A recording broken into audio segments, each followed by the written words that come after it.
Commodities, late night movies with Rob and Zach. This is a podcast about cinematic oddities where we discuss any media that is too bizarre, abnormal, or off-kilter for contemporary audiences. Occasionally, these projects gel. Most times they crash hard into the realm of obscurity. Join us as we delve into the cult classic swamp. I'm Zach. And I am Carmen Elizabeth Juanita Echo Sky Bravo Cortez. And I am not a foogly, okay? I'm joined by a foogly today. Ben is not here because he's a foogly, but I am not a foogly. You guys are fooglies. I'm going to say that so much in this episode. So I think, even though I said it at the start of last month, I think, correct me if I'm wrong, Zach, but this is the actual start of the summer 2001 Fortyear, because last month's series, as you have labeled it in the spreadsheet, is the summer 2001 appetizer. Is that right? This is still, I would say, we haven't hit. The Mummy Returns is the beginning of the summer. As I see it, the summer season begins the first weekend of May. So we're still on the onset of it. We're not there. We're closer to it. Like, we can feel like the rays of the sun slowly peeking above the tree line, but we are not fully basking in the sun of the Fortyear just yet. Okay. So I guess I noticed it when I was, getting ready for this recording, that there's, the so much of the 2001 Fortyear as the first month, last month, has a certain color, and then it's just a hard cut to a new color in the spreadsheet for almost the rest of 2021. Goddamn right. But what you're saying is that we should have some color gradient, it should slowly turn into this other color. I got to see if I can do that in the spreadsheet. Ideally, Rob, ideally. Maybe someone will see that one day other than me, you, and Ben. Or me and you. I don't think Ben has ever opened the spreadsheet. So we, of course, are starting this new month with Spy Kids. We're spying on some children this episode. Are you excited, Zach? I am rock hard, Rob. I am rock hard. I have to say I'm pretty excited for this as well. This is one of the ones that when you put it on the list for the Fortyear that I was like, oh, wow, I loved Spy Kids when I was younger. I saw it in theaters. I don't have my ticket stub from back in the day, as Zach will explain his context with it. But I definitely remember seeing this. I'm pretty sure I had it on VHS. I'm sure I watched it a bunch.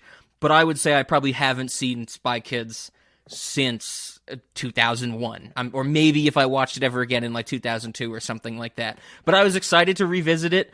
I'm glad we're revisiting it. I watched it twice in preparation for this recording, once to kind of get a sense of, well, how much do I remember? How much are we going to be able to talk about with it? And then once again to make my notes. And I have to say, this movie is some good fun. I thoroughly enjoy me some Spy Kids, Zach. And I don't think it's just the nostalgia factor. I think this movie is good family fun. Yeah, this movie's interesting because, when it came out in March of 2001, it was a box office success, and we'll talk about the ramifications, the fact that they basically pumped out 2 sequels in the span of 2 years after this was released. This is a solid movie. Don't get me wrong, it's still a kid's movie, but it's not grating. I think that's the highest compliment you can pay any children's movie, is that it's not grating. Oh, yeah, absolutely. And it's got a stacked cast. It's directed by Robert Rodriguez. It's fun. Like I said, it's all fun, and I'm glad we're revisiting it. I do have to mention, because you brought it up, though, I don't think I've seen any of the sequels. I feel like I might have seen the second one, but I have no memory of it. Did you see the sequels? I guess this is me entering in or looking for your context, because I know you have the ticket stub on your forehead. Buckle. Yes, I am. I would be eating the ticket stub if that weren't a cardinal sin.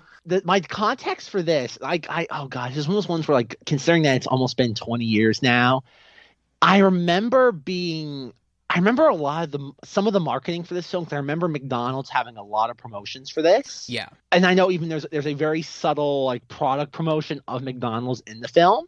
Oh, we're going to have to talk about how these I understand it's a kids movie. It's a movie about the fantasy of spies, but I need to know, and we're going to get into it, how the hell did they dehydrate cardboard? Because when they rehydrate the Big Mac and the fries are in a cardboard container.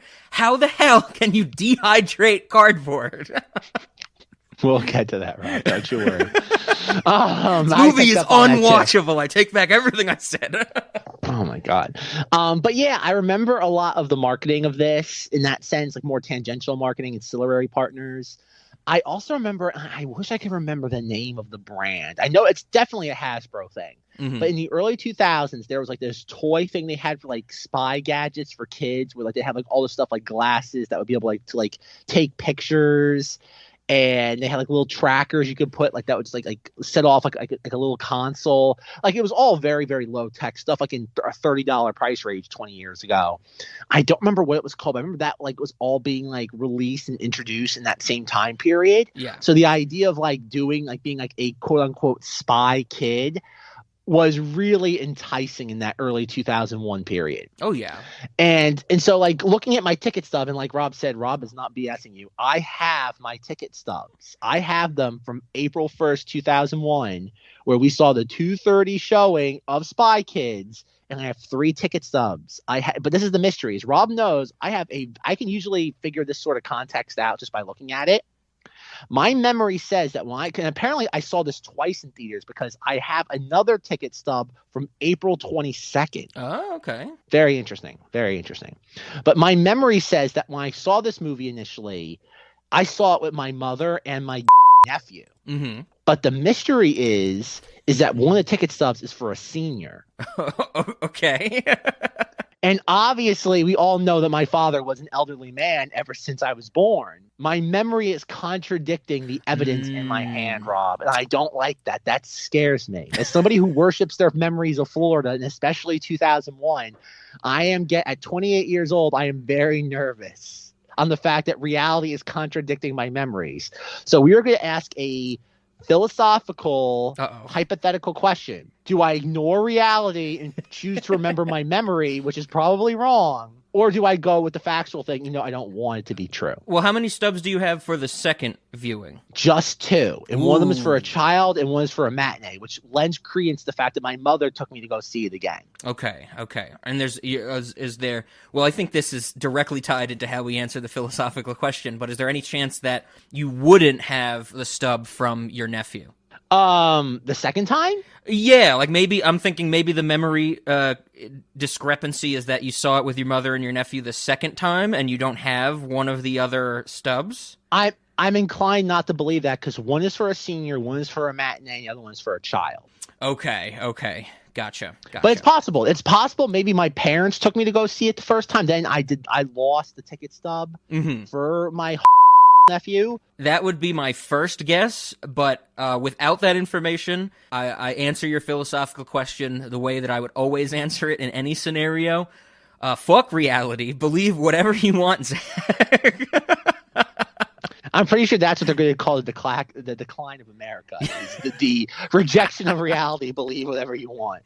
But I say the most egregious of errors is that the showing began at 2:30, Rob, and guess what time the ticket was purchased? 2:45 or something? No, 1:23. Ooh, okay. That means by the time that's at the box office, means by the time you walked, bought any concessions, then got to the theater, there's a good chance you missed whatever was the predecessor, the very primitive version of the 20.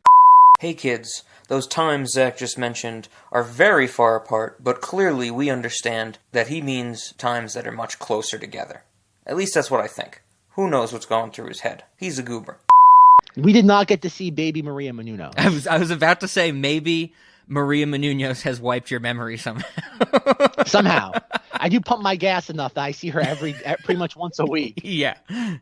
Oh, God. And even worse was that for the second viewing, the showing was at 12:20, and the ticket was purchased at 12:17. Ooh, it was getting worse, Rob. Okay. A very, very dangerous precedent was being set. Gotcha. Just you wait, folks. I'm looking at the stubs right now.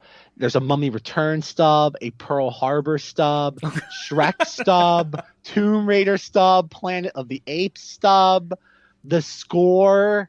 There's no other ticket stubs. All right, then we get to Domestic Disturbance, the weird like Vince Vaughn, John Travolta movie. Oh, okay. Well, I think this is interesting because, as Zach just mentioned, we'll get to more of these ticket stubs in the rest of the Fortyear.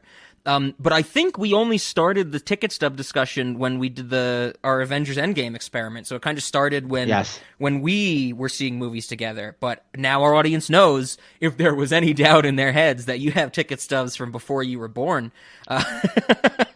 Well, if I may say, is that I was thinking about this in preparation for this recording. There's one movie that I saw earlier that year that I did not include in the appetizer for the Fortyear, that I'm kind of, in all honesty, in retrospect, if I could go back and take one movie out and replace it, I would replace Sugar and Spice with Recess, School's Out, because I saw that on Monday, 19th, 2001, President's Day. So ideally, we should have replaced Sugar and Spice with that. I did not do my research. I apologize to all of our Cinemodities fan, aka Maximo, that I did not be as thorough in my research as I could have been. God damn it. We don't have time to watch and record an episode on that movie. That Sugar and Spice comes out tomorrow. Okay, Rob. It's on Disney Plus. We'll do a live commentary, which doesn't mean you have to sit there and edit anything. Oh god. No bleeps. Cinemodities uncut and unrated. It's like the Elves live thing that we did. Yeah. Oh, that okay, no one watched. Okay. Well, interesting. We got some history from Zach. Like I mentioned, I saw this in theaters, saw it with my mom. But we didn't get to your point about the sequels, but I guess we'll maybe save that for later. Oh, maybe we'll sure. talk about that at the end of this. Yeah, because I have context for the sequels. Oh, too. okay. Yeah, well, so we'll do like a Cheetah Girls type thing. We'll talk about the sequels near the end for sure. Okay. But yeah, I saw this in theaters. In 2001, I would have been in 4th grade. I saw it with my mom. The only reason to tie this into, of course, Rob, the Fortyear. Excuse me, Rob. Excuse me, Rob. You have been in 3rd grade. Why? Because it was in the first half of 2000. Oh, it was in the I'm still stuck in the summer thing. Yeah. Oh my God, Rob. Audience, I apologize. We are dropping the ball. Well, I was about to say the only reason I remember I was in 4th grade is because that's when I got sent home early when 9/11 happened. But you're right. This was not in the summer. This was in end of March. So okay. Remember, Rob, this is the calm before the storm. Remember, this is like when as of this point, the terrorists had just watched Saving Silverman and Sugar and Spice, and they were still getting they're kind of like flustered. They hadn't reached the point where they're like, okay, like they're still figuring out. There's like a little cork board, and it has like different modes of transportation. And there's like a bicycle, a train, a guppy submersible, a roller coaster from Monkey Bone, roller coaster, and like they're trying to formulate which one will do the most damage and which one can melt steel beams. Yes, the best.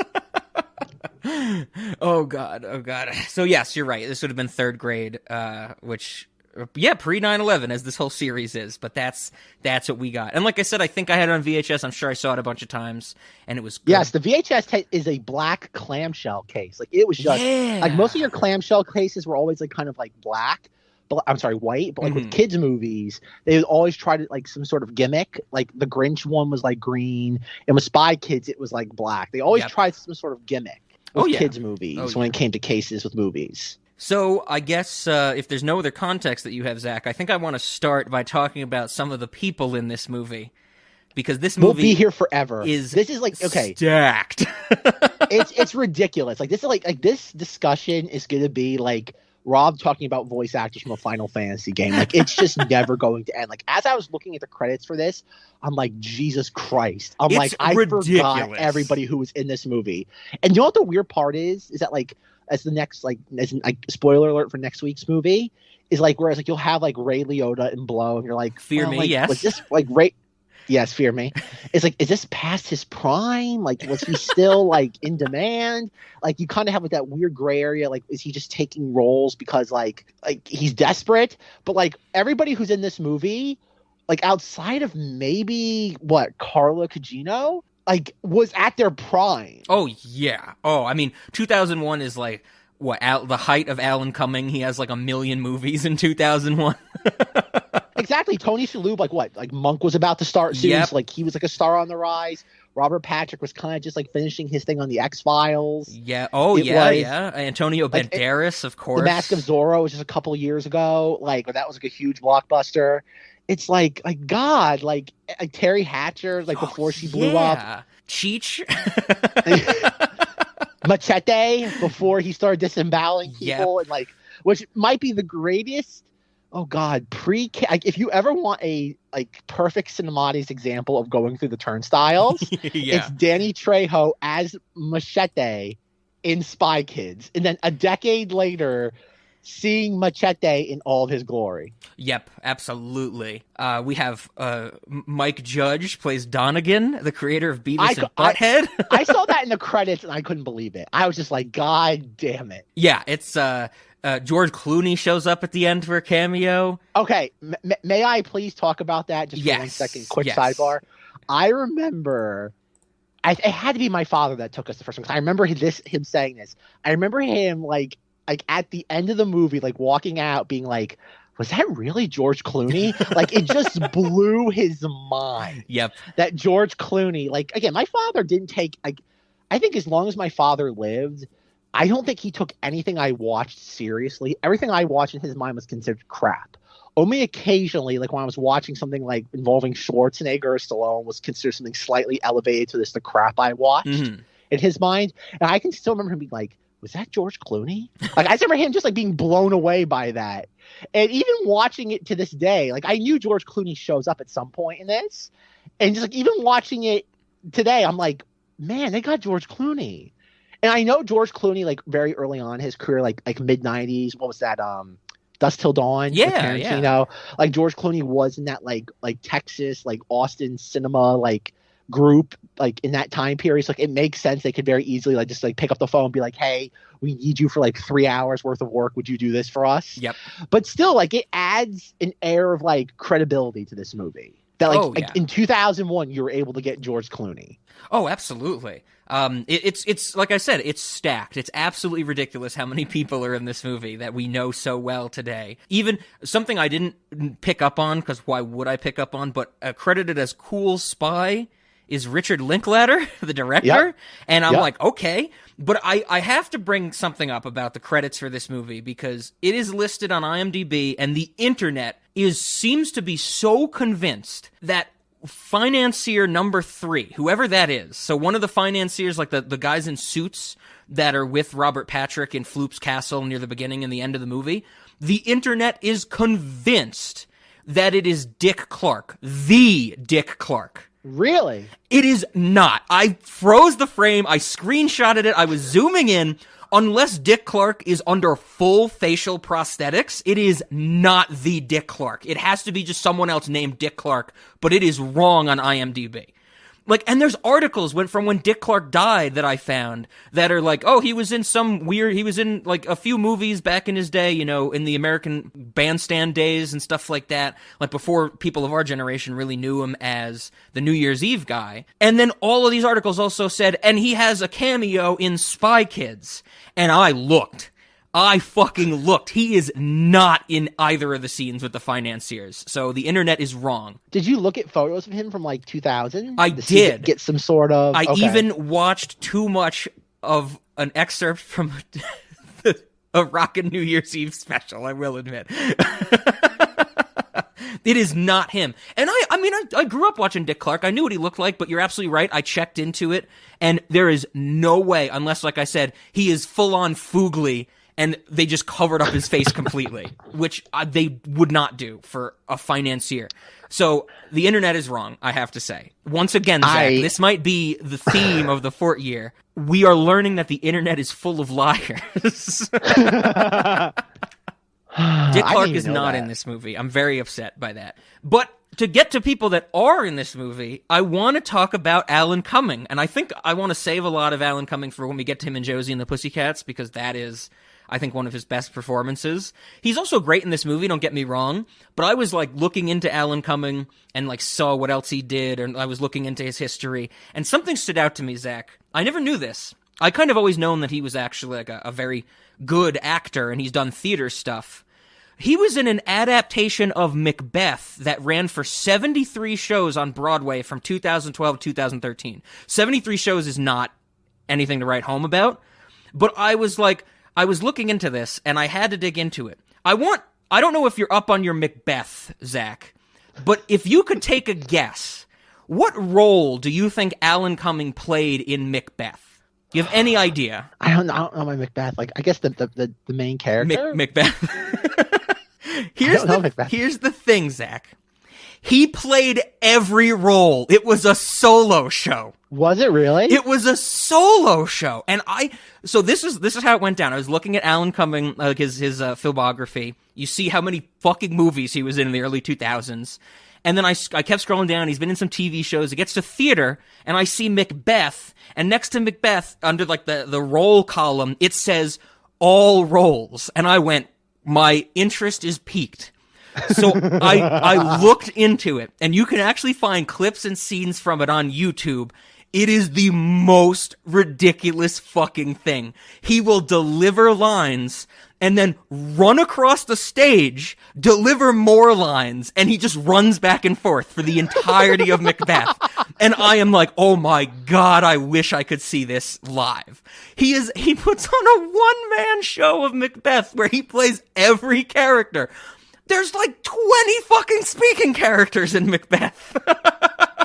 Does he throw his voice each time, or is it just one voice? In the scenes in the little scenes, few scenes that I saw, he does do different voices and stuff. Wow. The only thing he doesn't do is like full-on costume changes, which I was... That would literally be impossible. Yeah, that would literally be impossible. If anybody can do it, it would be Alan Cumming. I recommend everybody go check this out on YouTube. Like, you can type in like Alan Cumming Macbeth. Like I said, there's some scenes and stuff like that. And it's just fantastic because I was like, when I did not know what to expect, I watch it and it's like him. I don't know what character he's supposed to be or what scene it is because I don't know my Macbeth as well. But he's like sitting somewhere and he's saying lines, and then you see him like stand up, spin around, like lean on the end of the chair or whatever that his other character was sitting on, and say different lines. And I'm like, oh my God, I love it. So Alan Cumming is the greatest, as we now know. That ran Alan Cumming 73 shows. Like I said, that's not good for Broadway, but he did it 73 times in a year. Yeah, in a year. It's like when you What acting roles did he have? What acting roles did he have in that year? In 2012 to 2013, I think that was after Son of the Mask, I'm pretty sure. Well, yeah, way after that. That was 2005. Okay, which he is a better Loki than Tom Hiddleston. Do we get canceled for saying that?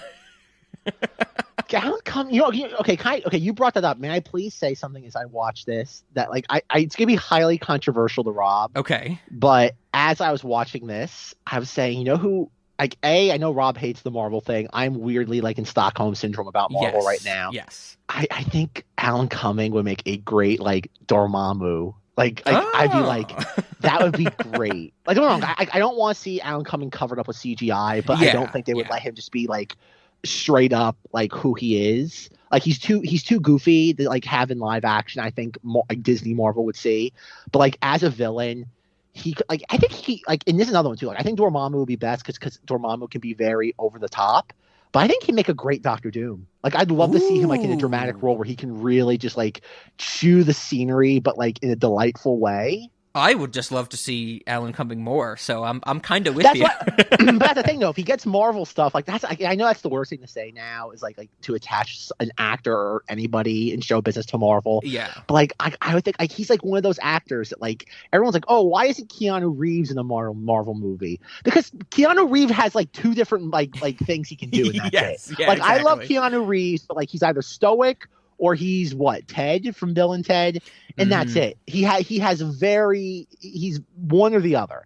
Alan Cumming can goddamn do anything if he wants, and that's the thing. Is like cast him, give him more work, like have him like just like for a broader audience. Oh yeah, make him goddamn Dormammu or Doctor Doom. That is my official. Like, I'm going to stay on the side of the highway with a sign like Rorschach and Watchmen that says Alan Cumming for Dormammu. Everyone's gonna be like, what the hell does that mean? It's like, read the sign, bitch. Read the sign. Okay. So while he was doing his one-man play, Macbeth. Once again, everybody check this out. Alan Cumming is great. We now love Alan Cumming on this podcast. Too bad this came after our 3-year extravaganza where we looked into celebrities and we didn't look into Alan Cumming. Isn't that a bummer that Rob, we haven't done that yet? I know, Rob. It's a bummer that we will not talk about Alan Cumming a couple days ago. We'll have to save that for the 4-year anniversary. Okay. Well, one, I have to mention, because as I looked into this caught my attention. Before he did the one-man play, he was in something in 2010 called Jack Boots on Whitehall, where he is the voice of Adolf Hitler and Braveheart in the same movie. And apparently this is a 2010 British puppet satirical action comedy film set in an alternative history Second World War in which Nazi Germany has seized London. And apparently Braveheart's in it. But okay, so that I'm putting that on the list. Jack Boots on Whitehall we'll have to look into, Zach. But so in 2012, 2013, he is the voice of Gordon the Goat in Sir Billy. Never heard of that. He is the voice of Bog in something called The Outback, which is a 2012 South Korean-American computer animated action comedy film. Of course. Rob Schneider is also in that movie. He's Rudy in a movie called Any Day Now. Wow. I don't know what that is. And then in 2013, he is the voice of Gutsy Smurf in The Smurfs 2, reprising his role from 2011's The Smurfs. Oh, so that's a lot of voice acting then. Yeah, because he had to memorize every single line from Macbeth. But again, like when it comes to voice acting, all you gotta do is like microphones were good enough. You could just probably plug something into like a smartphone and do it like that. Yes, absolutely. While we're on Alan Cumming, I do want to also mention his 2001, like we said, is absolutely ridiculous. He's in the Anniversary Party, which he also directed. That's his directorial debut. I have no idea what that is. It's co-directed with Jennifer Jason Leigh. That is bizarre. When I edit this, I'm going to have so many new movies on my list. He's then in Investigating Sex in 2001. Don't know what that is. He's in Spy Kids and Josie and the Pussycats, which we're going to get to today and later on. And then he's in something called Company Man. So that's his 2001. That is 5 movies, and one of them he stars in and directs. And, co-directs, co-writes, and co-produces with Jennifer Jason Leigh. Alan Cumming, God. We know you listen to this. Get on here. But, I think that's most fascinating about him is, he's done everything. Do you know that he has do you remember, I guess, that he has a small appearance as a hotel clerk in Eyes Wide Shut? Oh, Rob. Yeah, that's one of my favorite little appearances. That's the thing, nothing's really below him. He's really willing to kind of do anything. Oh, yeah. He was in X-Men. Yep. He was in The Good Wife. He's Rumpelstiltskin in Courage the Cowardly Dog. Yeah, he's Boris. I think Boris is his name in GoldenEye. He's the dude who invents the giant laser or something like that. Yep. Spice World? Yes, Spice World. I think he's in the sequel. He's in so many goddamn movies that I can barely even scroll through it fast enough. Yeah, he is the Great Gazoo and Mick Jagged in the Flintstones Viva Rock Vegas. Mick Jagged. It's insane. It's genuinely insane. Yep, he's like we said, he's Loki in Son of the Mask. He's Persnickety. I guess which is a play on Persnickety in Garfield the movie. God, he was in Strange Magic, the weird jukebox musical by Lucasfilm. Yes, we gotta do an Alan Cumming series. Absolutely. I would January love to do 2022. Here we come. X-Files type thing I did with Dean Norris to see how Alan Cumming is playing the same role in every movie. Goddamn right, Rob. Goddamn right. Oh, he's great. I mean, I love him. I've loved him in everything I've seen him in for so long. And like I said, I love him in Josie and the Pussycats. He's great as Floop in this movie, I think. But he's kind of great in everything. Yeah, absolutely. I just had to shout him out because Alan Cumming is great, and he had that weird cheerleader. The guy cheerleader in Sugar and Spice looked a lot like him. I know I mentioned in that episode. Oh, James Marsden? No. He was the football player, Zach. Oh, the cheerleader that the informer girl ends up marrying. Bruce, I think his character name was. Oh, okay. Zach, how can you not remember our Sugar and Spice discussion? It comes out tomorrow. Rob, we should have done Recess Schools Out. We should have done that. I'm not saying you're wrong. I am so goddamn angry right now. So is that going to be like the next open series we have is going to be the corrections to the Fortyear after we've done it all? Zach's like, we should have done this. We should have done this. We should have done Monkey Bone twice. Exactly. Yes, exactly. No, we shouldn't have Monkey Bone twice. No. Monkey Bone's not that good. I could do it again, okay? I know you would. Oh, yeah, I don't think I told you. The episode was about 3 hours long, cut out a few minutes from editing. I ended up just, it plays, and then at the end of the episode, there's a beep, and it just starts over. So it's our longest episode. It's like 5.5 hours long. I just doubled it. So everybody has to listen to it twice. Again. So that was Alan Cumming. I want to talk about him. We also have to talk about Carla Gugino, because don't you find it so strange that near the beginning of Spy Kids, when Antonio Banderas is about to go on the mission that Devlin, or George Clooney, as we find out later, asked him to go on to find Mike Judge because he has to create the King of the Hill and Silicon Valley. Carla Gugino wants to go with him, and when he says no, she says, "I was a hero, goddammit!" Isn't that strange that Zack Snyder stole a scene from Spy Kids? I was a hero, goddammit! Oh god, she's kind of okay. One thing about Carla Gugino in this is that she's kind of a non-entity. Like you could almost take her out of the movie, and I feel it would not like make any sort of drastic impact. Well, it feels like this could be a single father movie if they want to. Like, don't get me wrong, the fact that it's like a nuclear family, I love it. I'm not going to question it. But she like we have like moments too. Like, this is a good children's movie, but it does have problems. Oh, well, sure. But I mean, I would say take out Antonio Banderas, leave Carla Gugino, because I like her better. Really? Well, yeah, because if we don't have her, we don't get the "I was a hero, goddammit" moment. We don't get the scene where she tells the kids things are tough all over, Cupcake. It rains on the just and the unjust alike. When she tells the story at the beginning of how the comedian raped her, which is also in Spy Kids, she says every day the future looks a little bit darker, but the past, even the grimy parts of it, keep getting brighter. Oh my god. Well, no, I really like Carla Gugino. I like her, of course, as Sally Jupiter in Watchmen, because she was a hero, goddammit. It was good to see her in this, even though she didn't have much to do. She is infinitely better with not having a lot to do in this movie than she is in a TV show I watched recently, Wayward Pines. She is an atrocity in Wayward Pines, and that show is an atrocity on its own. But at the start of season 2, she's like a major character in season 1. She's like the impetus for almost the whole Matt Dillon main character arc.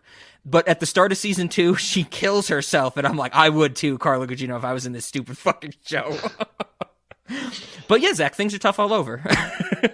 Can we talk about the fact that Carla Gugino has starred as Electra Lux in 2 separate movies? One of them is Women in Trouble. The other one is Electra Lux. Titled Electra Lux. Okay. I don't think I've seen Can we talk about how 2009 was like really her year? Sure, like, that's the Watchmen year. And then what? The Race to Witch Mountain with The Rock is in that one. Yeah. And then like after that, she had what? Oh God, wasn't there the movie? Or that came out a year before? Isn't she? Oh, that's Malin Ackerman. Never mind. There's Mr. Popper's Penguins. Yes, he is in Mr. Popper's Penguins. Night at the Museum. Yeah, she's like the curator of the museum, or one of the. She's something in the museum. She's not one of the attractions. No, she's in She Creature.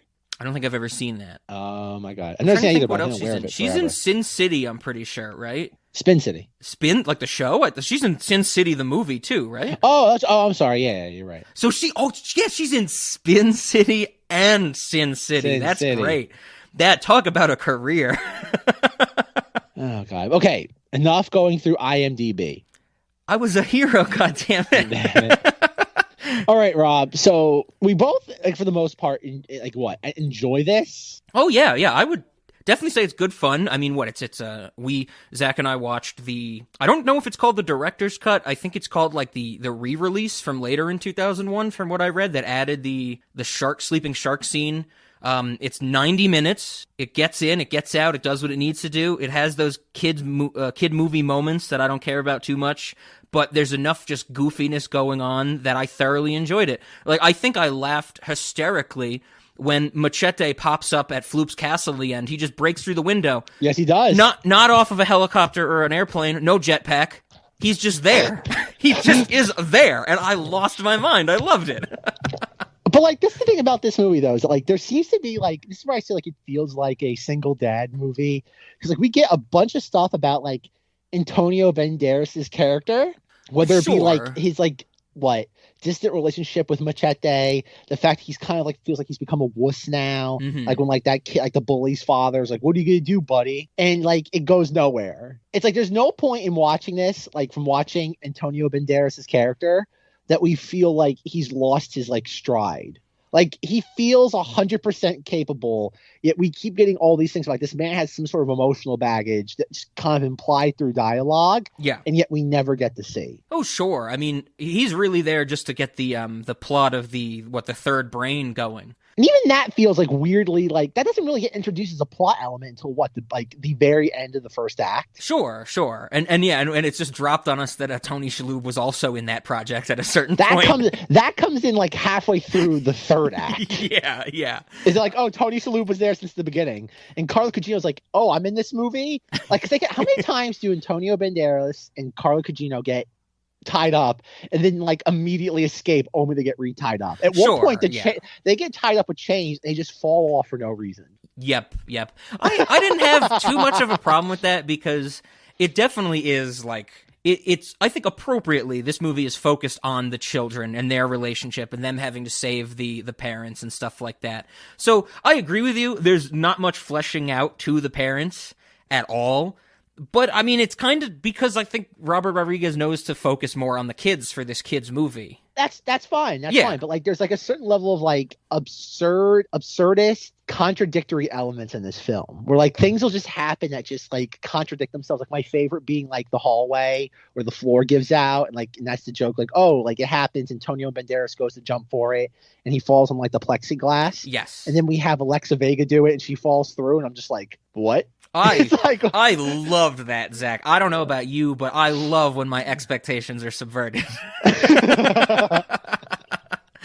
I definitely, of course, I think it's the classic movie setup. Like, we show that he doesn't fall through the floor earlier. We don't think it's going to happen, but then she falls through, and it's like, whatever. But I have to say, I love that they fall away like puzzle pieces. That's a great visual. But, like, there is that sort of just, like, contradictory element to a lot of things in this, where it's like, the safe house door will only open if you say the password, and then Terry Hatcher has keys, and we're like, what? Yep. All of the fooglies, when they get turned into fooglies, they speak backwards and sped up. But then Tony Shalhoub gets turned into a foogly and he can speak fine and has all of his motor control, which the other ones don't seem to have. So I'm with you, Zach, but I guess I was definitely able to forgive this movie for a lot. I'm not attacking it. I just find those sort of things just like odd. Because it's like, oh, like we need it. It feels like, oh, we need a gag here. What should the gag be? Yeah, I don't know. Just take what we had before and just repurpose it. And it's like, okay, like I guess. Sure, but like it's just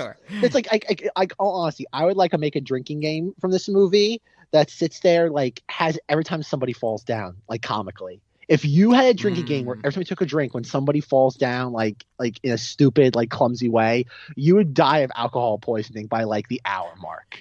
Like, and that's just from the thumb characters, the thumbs alone. Like, how many times does like Daryl Sabara fall down? Oh yeah. Like everybody just keeps falling down, and I'm like, and the one thing I gotta give this movie a lot of credit for a kids movie, there's only one like poop joke in the entire movie. Yeah. I was shocked at that. Like, I all honestly expect, like, when we see like Daryl Sabara like pushing like the little like toilet into its thing, I'm like, oh god, like I remember this. And I'm like, there's not a scene of him like having like extreme flatulence because he's nervous, and Alexa Vega waking up being like, oh, you couldn't sit there like light a match or something, like whatever the kid equivalent of that is.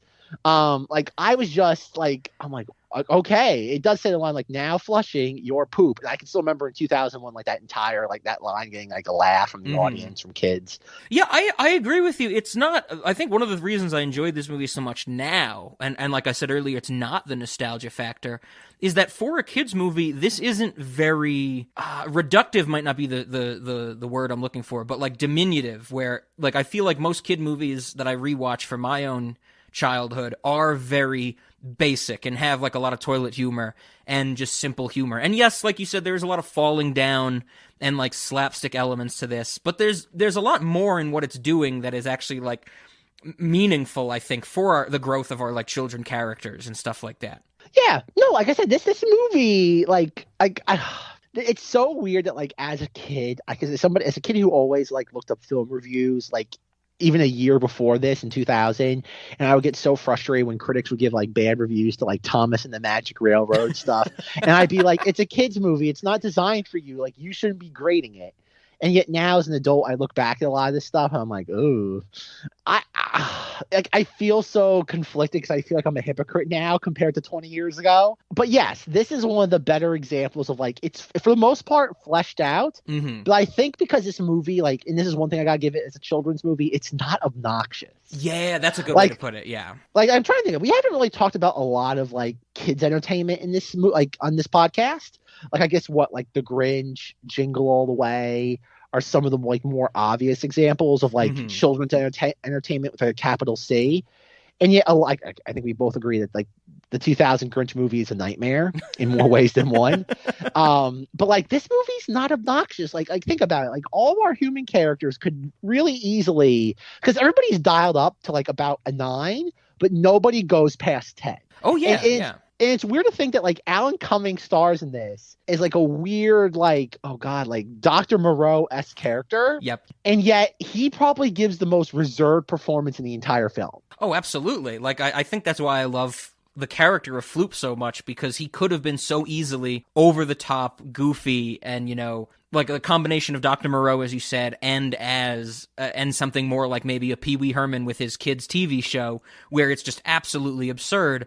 But he doesn't, and it's actually, like he cares about the things he cares about. He's very humbled, I think, by Tony Shalhoub, locking him in the virtual reality room or whatever it is, and it is reserved and it works, and I appreciate it. You know what? Because we'll still say the sequel talk for later, but like I know like 10 years later in 2011 they did a Spy Kids 4. Yeah.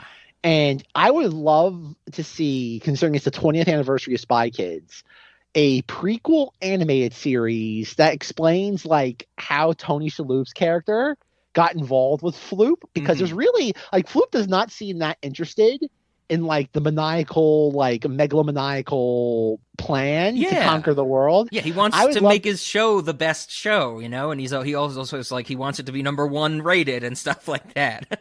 I would love to see an animated show about that, and you have like just like spy. I don't know, you can always throw like Spy Kid stuff into it, like not Alexa Vega and Daryl Sabara, but obviously kids of the modern era have no idea who they are as Carmen and Junie. Yep. But I would love to see that, and you give like that dual layer for like the parents and for the kids. Like you have the normal just like kiddie antics of an animated TV show, but you have that layer of Tony Shalhoub and Alan Cumming is like their characters to bring the adults back in that are nostalgic for this. Sure.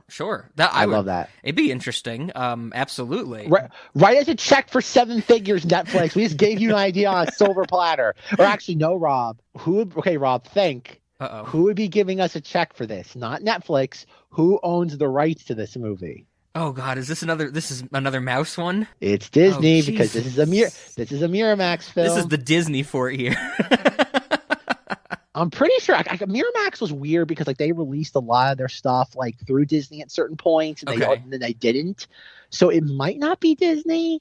I don't know. Miramax might have released this on their own, but I don't know who would own this. I don't know. It might be Robert Rodriguez. He might. I don't know. Yeah. I don't know who would own the license to this at this point. It might be him. It might be. Yeah, I don't know either. But so yeah, somebody write us a check. Take the Tim Burton Addams Family money and give it to us. Yes. Oh God. No, you're right. This movie is not obnoxious, and I think I appreciate it a lot for that. I think that I actually like the characters, the design. It's like I've been saying, like we've been saying, it's good fun, but as well as you said, it has its problems. I mentioned earlier, how can you rehydrate a cardboard container? Because of product placement, Rob. God damn it! If anybody can do it, it's McDonald's. They have enough money for it. Can we please do like a video mashup of that scene of the them putting the little packet in the whatever you want to call it, microwave thingy, and it like, what's the word? Like steam comes out of it, and then like it turns into like a Big Mac with fries, and then like in the audio is overlaid of David Lynch talking about product placement. I like that. It's bullshit. Oh god! But like one thing I have to say that is kind of like, and this is me just kind of nitpicking now, that I find annoying about this film are the gadgets. All the gadgets in this film, like for a spy movie, and I get it, like they're trying. That's one thing about Robert Rodriguez. He's always doing things on a budget. Yeah. Whether it be like this, Alita Battle Angel, he's always trying to like save. Like I wouldn't say he's trying to skimp out, but like he's always cutting corners to save where he can. And with this, like how many times is the solution to getting out of a problem chewing bubble gum that has electricity in it and spitting it on somebody? Yep. There's acid crayons, concrete silly string, which is like instant concrete or something like that. Yeah. That doesn't work. That doesn't work. Yes.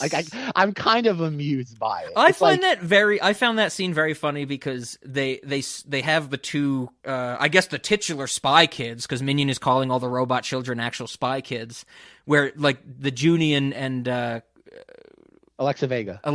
Yeah, Carmen. Carmen. My name, as I said at the start, I'm Carmen. Junie and Carmen robots are in the corner, and they're like, let's hit them with the instant concrete. And they start spraying it on them, and it's drying. And I'm like, we saw them punch through concrete before. Like, they're going to be able to get out of this, you know? It's like the It Follows scene where they're like, we're going to shock him in the pool filled with chlorinated water. And I'm like, you're stupid, movie. Stop making fun of the director of your favorite movie, Rob. Stop it. Stop it. But that's the thing, though, is like I thought, because again, I forgot, like I remember this movie in broad strokes, but I forgot a lot of the minuscule points. That's where I almost had like a stroke with the shark sequence. Yes. But, like I thought there'd be a joke very early on about like Machete's gadgets, and they're like, oh, like because like none of them work, or they have a very like hit or miss like success rate. And I'm like, oh, wouldn't it be funny that every time they try, like, and this would be a great way to save on the budget, that every time they try to use some sort of gadget, it doesn't work. Yeah. Or it works in some sort of half-assed way where like it kind of gets them what they want, but just barely enough to like the concrete, like where they spray it and it gives them just enough time to run away. It does not immobilize their enemies. And no, like the gadgets work when they have to for the script, and they don't work when the script doesn't really need them to work. Yeah. And that's where I'm just like, oh, like there's a lot of things in this movie that they could have just improved upon with like just another draft of the script. Like this movie, like for a kid's movie, is like an 8.5 out of 10. And you could very easily bring it to like a 9.5 with one more revision to like the script. Oh, absolutely. I mean, one thing that would give it a whole point, I think, in my book, switch the positioning of the thumbs. Why is the nail side their face? The pad of the thumb should be their face. Why, Rob? Why? Because of the thumb movies. Well, I wanted to ask you, as I was watching this, do you think Robert Rodriguez took inspiration from Steve Odekirk's thumb movies?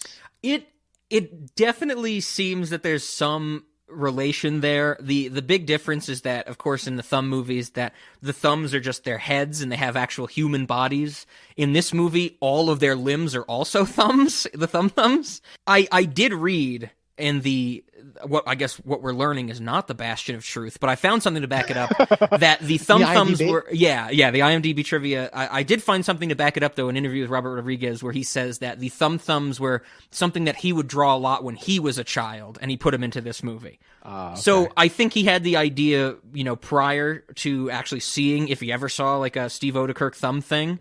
But it could be. I mean, I definitely thought of it. And I have to say, even though the thumbs in this movie don't have their heads facing the correct way, I do love that we get the gag that there is a female nurse thumb that has a long red painted nail. I loved that. Excuse me. Long nail female sexy thumb nurse. Like she's sexy, Rob. Like she definitely has female features. Yes. And this is the thing is that we're not just saying this, that it's the female thumb because it has a red nail. It has female features, like prominent. It has female a bust. Features. It has a bust. It has a bust. Oh boy, yeah, that was funny. I laughed at that. Oh yeah, but I couldn't. Every time the thumbs are there, I'm like, switch them around. I'm like, come on, put a little CGI face on them, make the eyes move separately, and you got a movie. Oh my god. Okay, I'm trying to think of other elements from this that are just kind of like, okay, what about the introduction where we're introduced to our characters and the romance between Antonio Oh, the Banderas and Carla spy Gugino? story. The flashback, like, fairy tale bedtime story. I love the wedding scene. Like, that is just Oh, absolute, like, straight up Delightful. Robert Rodriguez, like, you know, grindhouse light type of stuff with the helicopter right on the ground, chopping off the heads of the statues as it follows them as they parachute into the sea. I am so on board for that shit. And also how apparently every single person at the wedding is ready for this to happen. Like, there is an evacuation plan in place for this exact scenario. I like that. Even though, I agree with you. Like, fantastic sequence, like delightful. But like at one point during that, there's a guy who actually just like dog piles the wedding cake. Oh yes, absolutely. It's so goofy. They're just jumping over each other for like no reason, and it's just total nonsense, which I think adds to why I love it. But it pays off at the end because when Junie and Carmen are at the safe house and they open the Cortez photo album and they realize that the story from the beginning was their parents type of thing, there's just a picture of people running and screaming, like of no one in particular, like not of the parents. It's just someone like holding their head screaming and their motion blurred like near the camera. And I'm like, oh God, I love it. But like going back to that sequence, and you mentioned specifically, and I'm glad you did, the helicopter like decapitating the statues. Yes. A lot of the CGI in this movie has not held up. Oh, but no. But other parts of it held up remarkably well. And that in the helicopter sequence looked incredibly spot on. Definitely. That was great. I think everything falls apart in the jetpack sequence. Oh yeah. Because they go through what city in Mexico? Like I also had to figure out, like, does this take place in America? Like, do they live in America or are they living in Mexico? My guess was like a Southern California type thing. Is that what? That, and then like there's no confirmation of this, but my thought was like it was a Southern California type thing.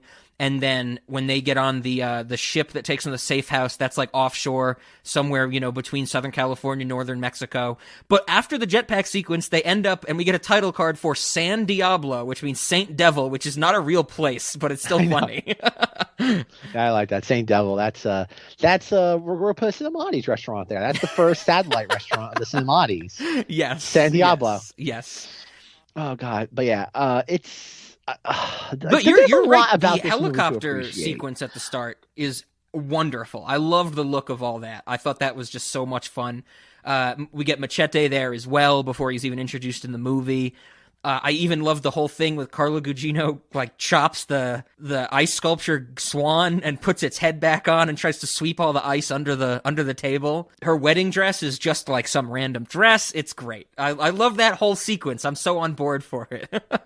This movie actually, and that's the thing too, I think this movie deserves a lot of credit for when it comes to like children's entertainment. Mm-hmm. It's like it has a pretty good message. Oh yeah, it's like, and I get it. Like this is it's insane to think that 20 years later this is considered controversial, but it's the idea that like, oh, the nuclear family is all that matters. Yes, and now like if you tried pitching this movie right now, like as a script, you would be told no. Mm-hmm.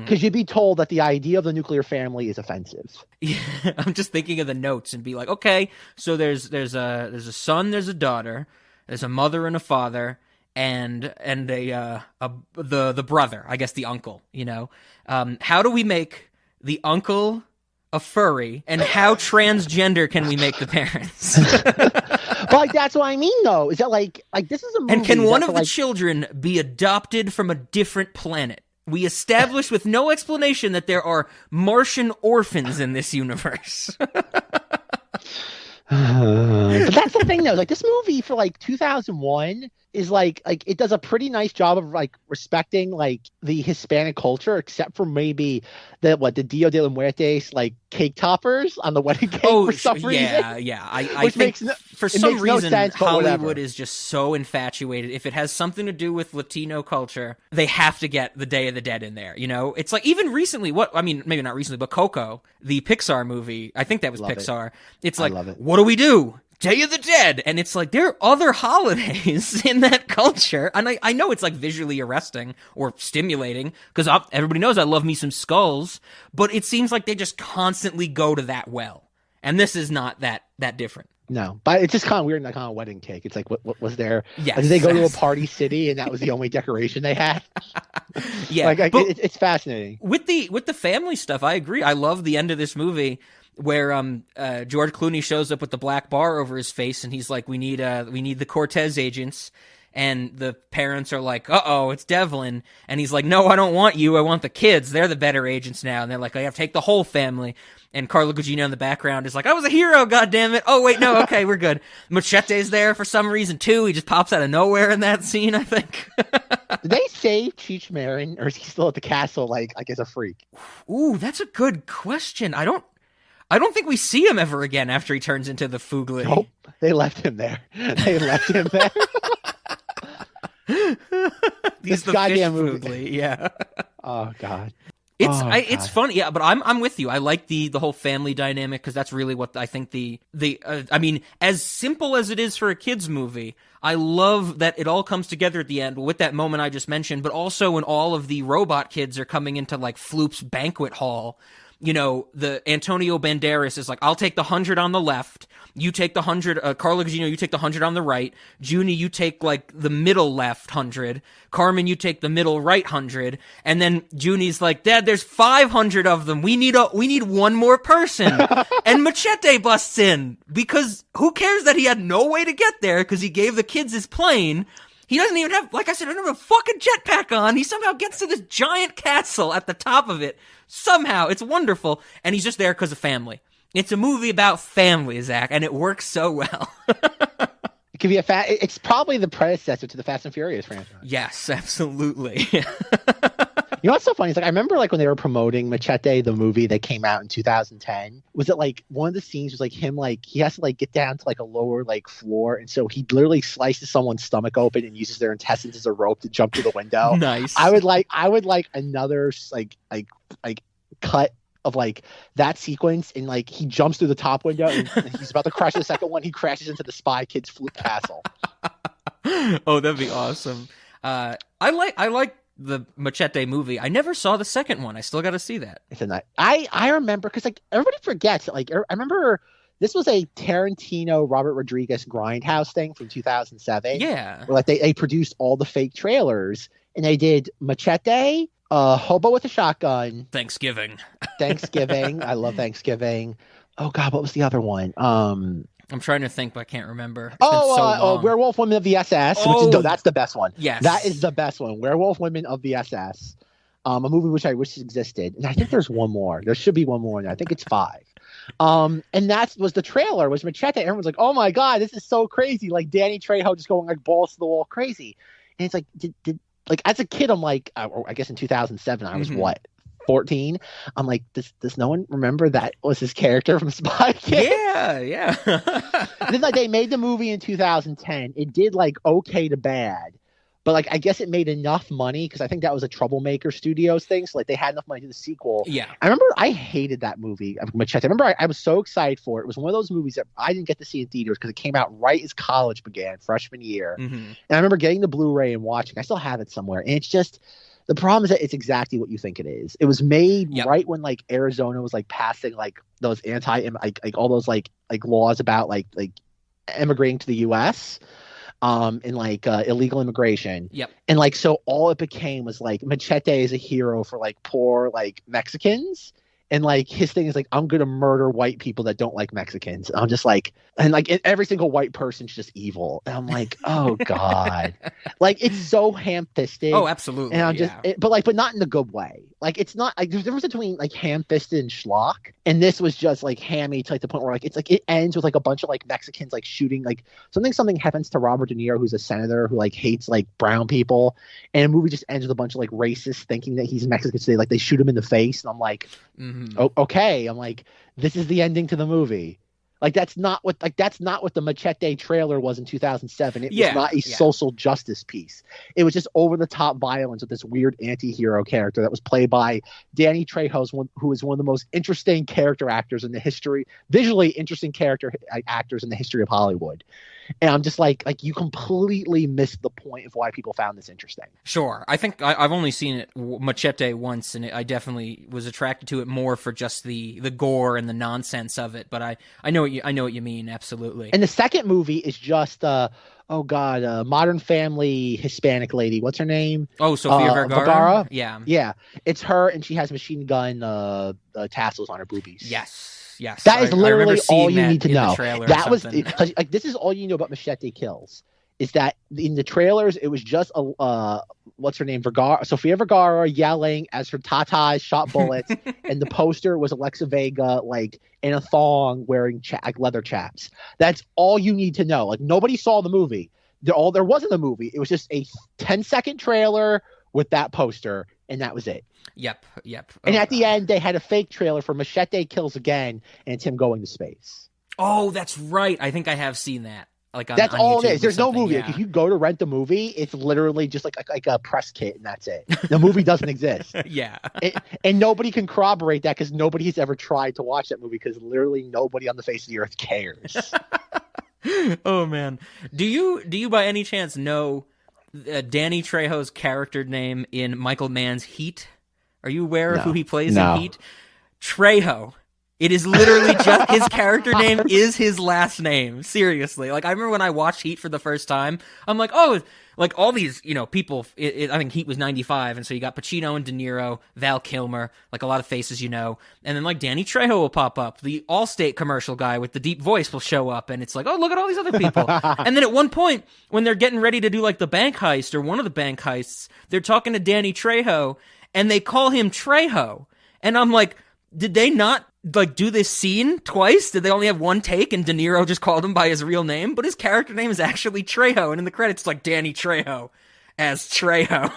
What it is, Rob, it's like in that scene from Mulholland Drive where Justin Theroux is like watching Camilla Rhodes in the performance, and you have like that weird thing where they're like, Justin, and go. And that's what it is. It's that equivalent. They just left it in the movie. They figure it worked. Why not? Do you remember the story about how Danny Trejo got cast in Predators? No, I don't think so.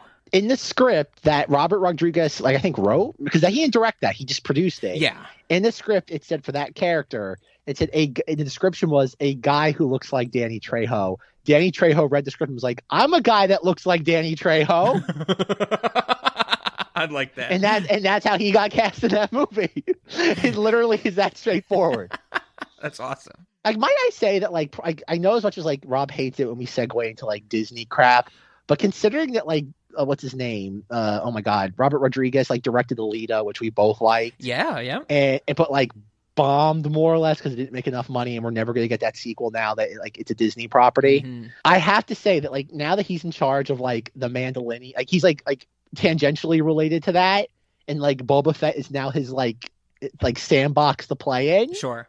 I'm a little bit more relieved. I trust Robert Rodriguez more than I do Jon Favreau and Cowboy Hat Man. I would agree. Absolutely. That saying Cowboy Hat Man, I know who you mean, but when I think of Robert Rodriguez, I also think of a cowboy hat. He's the good Cowboy Hat Man. Cowboy Hat Man 2.0. He's the one with the white hat. Cowboy Hat Man OG is the one with the black hat. Sure.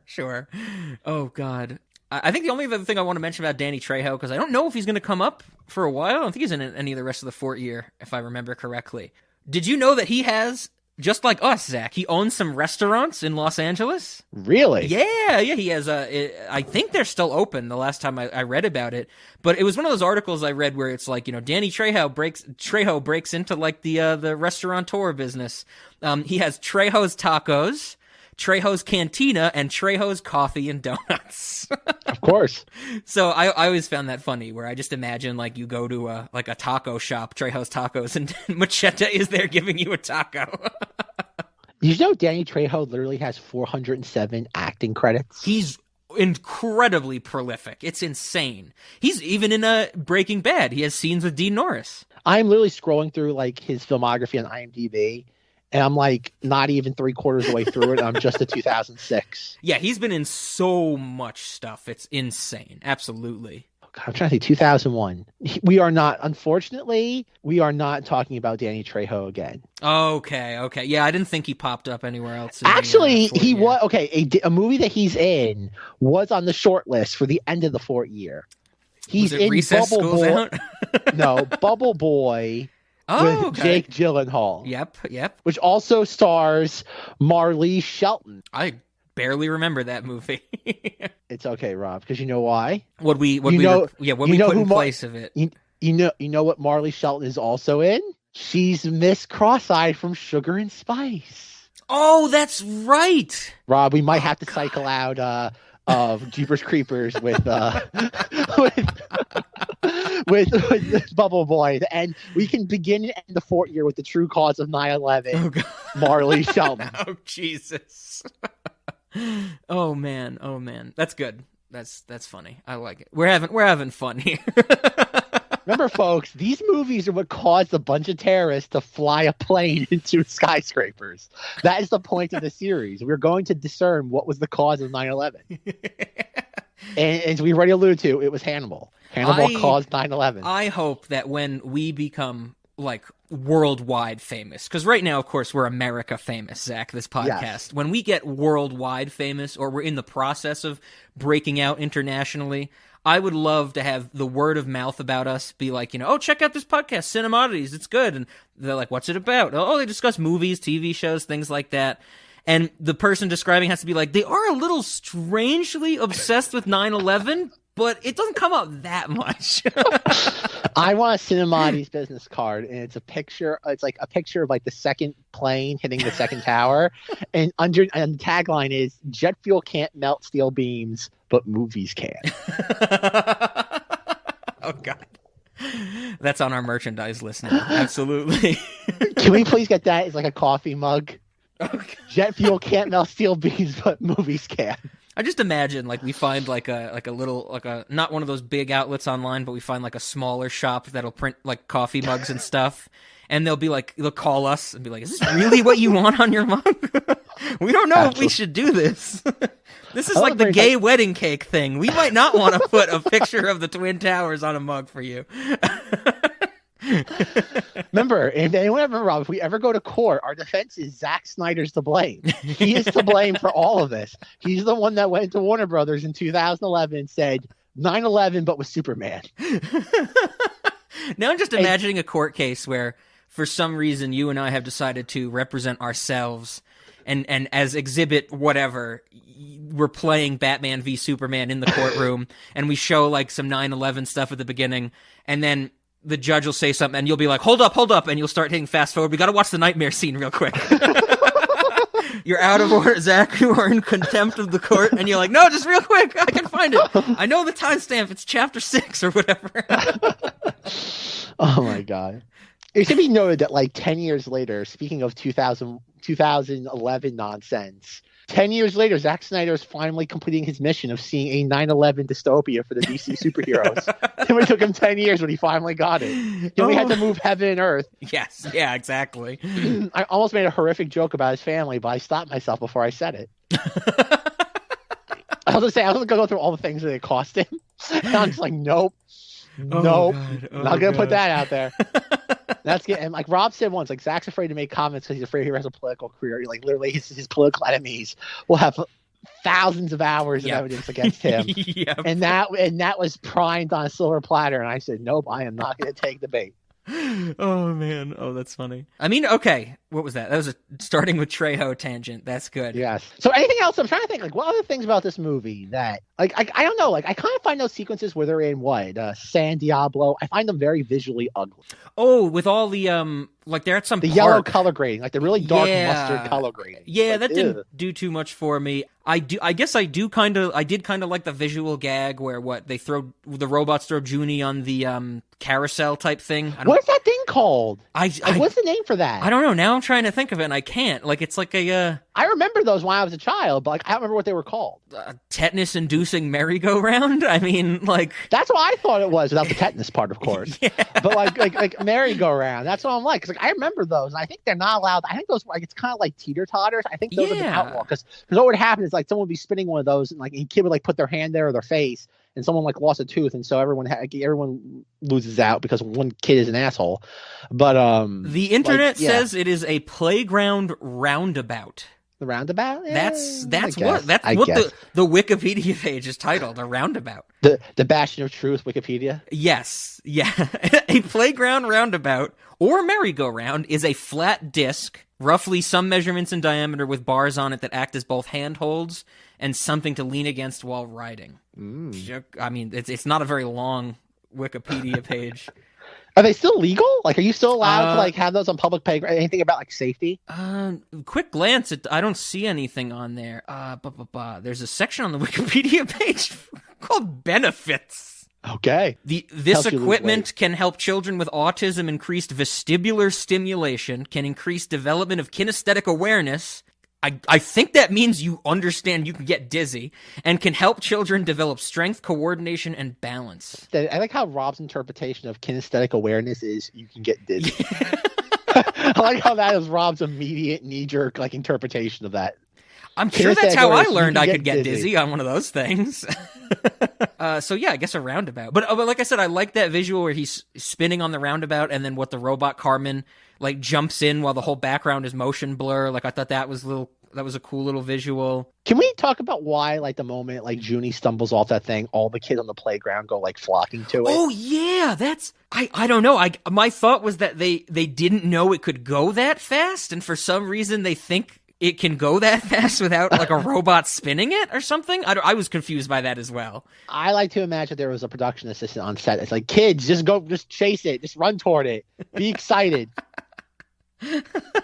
Yeah, it gets just like mauled. There's so many kids that jump on that thing. Absolutely. That's the only part of that scene I really liked. That to me is where the movie, even though it's not very long, the movie is the slowest because it's like the what their low point where they're fighting with each other, and then it's like that thing that Terry Hatcher gave you could be a tracker. Oh, it is a tracker, damn it, and it's just like, come on, we know they got to keep going. They got to find Machete at that point. All that stuff. No, they found Machete, isn't it? Or no, they did? They already did find Machete, yes. Or no, they didn't. They didn't, because they get his picture at the safe house, and then they go find him after they lose the brain. Other than that, I mean, the other little funny moments I love near the end when Floop is teamed up with them, and they're like, what can you do to stop all the robots? And they're in like his control room, and he's like, oh, we might be able to reprogram or turn him off.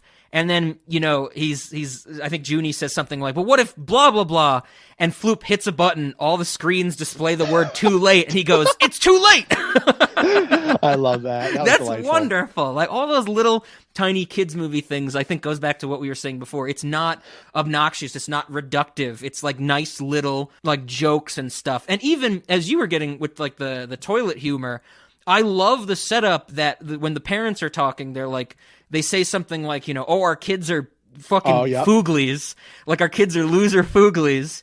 And they're like, one of them wears diapers to bed. And the whole movie is set up that you think it's going to be Junie, but then there's the reveal that it's Carmen. And it's not like, they make like a bunch of like toilet humor jokes. It's just that reveal to really just be like, oh, it's another subversion of your expectations. And that by definition makes a wonderful movie, Zach. But that's the thing though, is like, who is that joke for? Like, kids aren't going to laugh at that. Sure. And, like, I can't imagine an adult. I guess an adult would chuckle at that. Yeah. Like, that feels like a joke that was ahead of its time. Oh, yeah, absolutely. Because, like, I don't know who that joke would be for in 2001, unless you were, like, part of, like, Robert Rodriguez's camp, and you were, like, new age and, like, cutting edge, and that was the sort of thing that you find funny. Like, it's funny, but it just feels, like, out of place in, like, a mainstream film in 2001. Yeah. And, I mean, I think it even kind of feels out of place to me because it's played as this joke, but it also adds to the character development and the kids' relationship, and so it's kind of like, well, I think ahead of its time might be the best way to put it, because it's like, wow, this actually works on multiple layers. It's not just for a quick laugh or gag. It's actually going to mean something for our characters. And I guess I might have more, but this is the last point I want to bring up, is that I forgot about this until I watched it, but it's always stuck in my craw, and it continues to stick in my craw 20 years later, is that at one point they're going through all of Machete's like inventions and devices. Yep. And they pull out a little mini lightsaber. Yes. But Rob, this is what I love. And this shows you how kind of just like handmade this movie is. The handle hilt is a lightsaber pencil sharpener from 1999. And I know that for two reasons. One, if you look at it, it's Obi-Wan's lightsaber from the Phantom Menace, and 2, I actually had that. I figured you were gonna say that you had it. And all I did was spray paint it like matte gray. Yep. And I'm like, I just find that fascinating that like you couldn't find anything else that looked like a handle. Like, I think it's a cute little nod to Star Wars by all means, but like as a kid, I wasn't really sure. But now, like, I'm an adult, I'm like, God damn it, they did use and it's a little pencil sharpener. I'm like, it's a pencil sharpener. I'm just like, God damn it. Yeah, I mean, I was right. For budget, that fits perfectly. I mean, we didn't even mention it before. I think the most like for budget thing in this movie is the world's smallest camera, which is not a prop. It's literally nothing. It's literally somebody's like the point of their index finger. Yes. And it's just like, we need a camera. It's the world's smallest camera. There you go. It is invisible to the human eye. Perfect. I'm surprised I guess you couldn't do like an invisible car or anything, right? Because that'd be like, but like there are like one of the hardest effects even to this day is like flying. Like I know even some of the behind the scenes stuff I've seen in movies like Captain Marvel's, like anytime you need an actor to fly, oh sure, it's always expensive to do. And yet this movie has quite a fair amount of people, like just like whether it be the jetpacks, the plane, all this stuff, the plane. There always seems to be like a fair amount of that. And it looks convincing. Oh yeah. Like don't get me wrong, it doesn't hold up to today's standards, but it's just convincing enough. Oh yeah, I mean it's one of those things that I saw, and I guess I was totally expecting all the special effects not to hold up, but it really works, and I'm totally fine with it. Even the underwater stuff, like with their ship to the safe house and the car that the parents drive off a cliff, that's all looked fine to me. I was able to get past it. It's good. I liked it. What do you think the most egregious special effect in this is? It's got to be the flying over the city with the jetpacks, I think.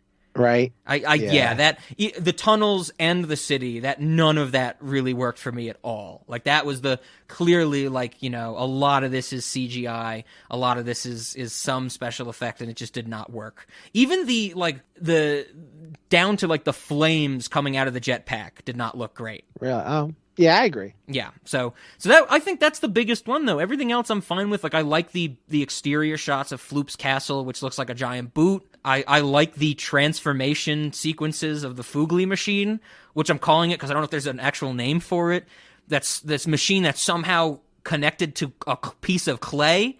Somehow it's like magic clay. I love all the Fooglies. I know they're not like CGI or anything, but those are great little costumes. I guess another thing of CGI that didn't look great to me, but I think it worked because it's in the context of it being a kid's show, is when Floop does his song, his like theme song when he's dancing, like with all the Fooglies in the virtual room. Like that didn't look great, but like I said, it works because it's for the intro of a kid's show, it seems, which I was fine with. And I also love that song. It's a cruel, cruel world, all you little boys and girls, and some mean, nasty people want to have you for their supper. But if you follow me, you can all be free, free, you can all be free. There's a bird on a big TV, if you dream, if you dream, if you dream, my dream. Full of nasty boys and girls, full of selfish, mean, nasty people, nasty, nasty, nasty, nasty. But there's a way you can make your day. You can laugh, you can smile, you can come and stay a while. You can dream my dream, you can have it all with me. You can dream my dream, you can dream my dream, you can dream my dream.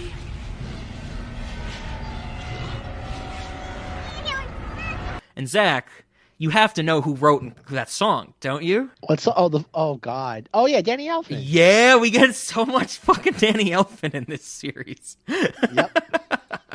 But yeah, Floop's song, Cruel World, that's great. I love that song. It's good fun. I know they do the Oyo Como Spy. The Los Lobos does the cover of Oyo Como Va.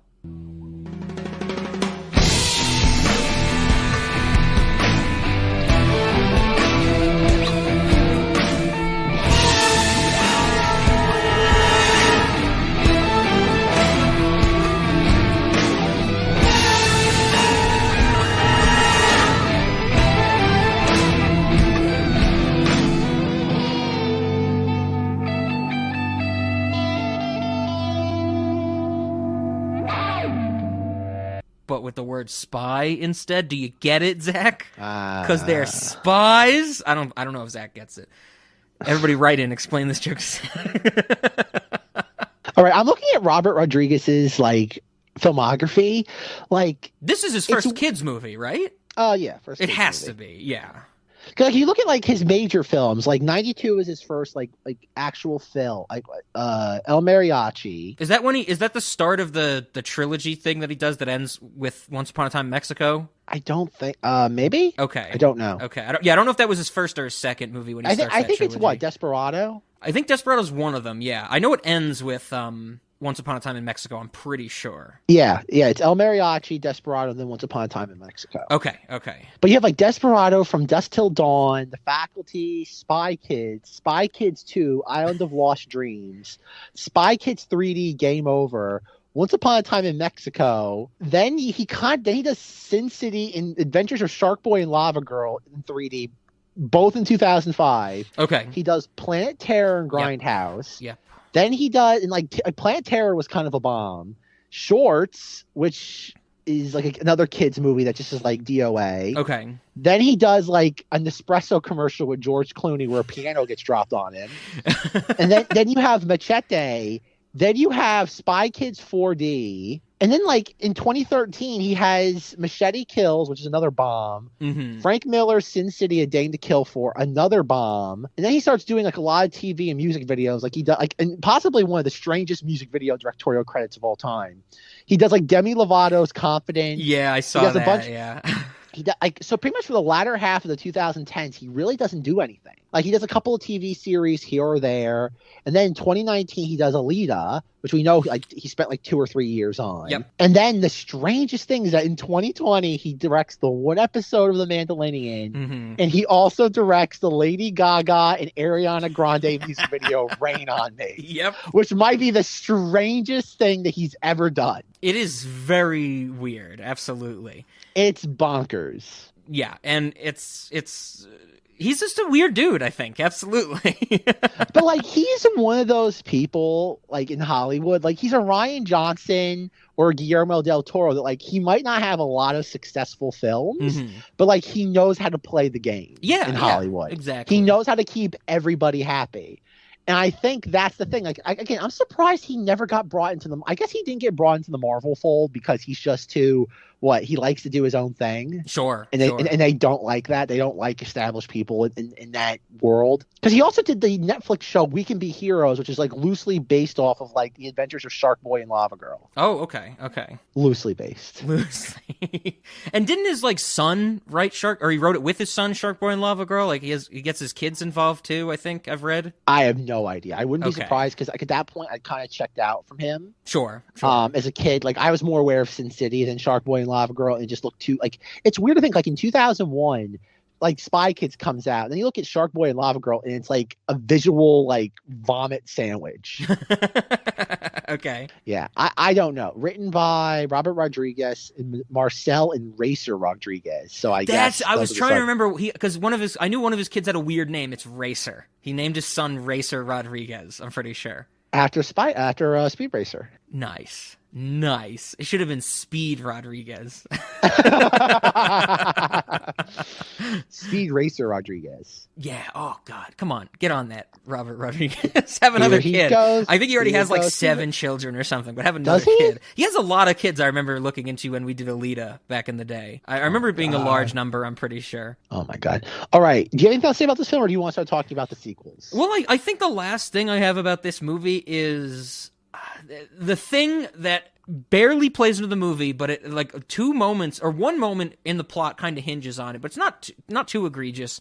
The thing that I did not understand or appreciate both when I saw this movie back in 2001 and now, Junie has a legitimate superpower to mimic anybody's voice on command.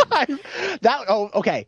Yes, we didn't talk about that because it's like once again it's set up very early on. Yes. With Alexa Vega, that like he's imitating her, and unless you're really paying attention, you don't realize they're just taking her voice recording and just slightly tweaking it. Yeah. Then you get to the Tony Shalhoub part, and you hear little Daryl Sabara at like 10 with Tony Shalhoub's voice coming out of his mouth, and it might be like it's up there with like. That's my boy. No one's ever seen a King Cobra laugh before.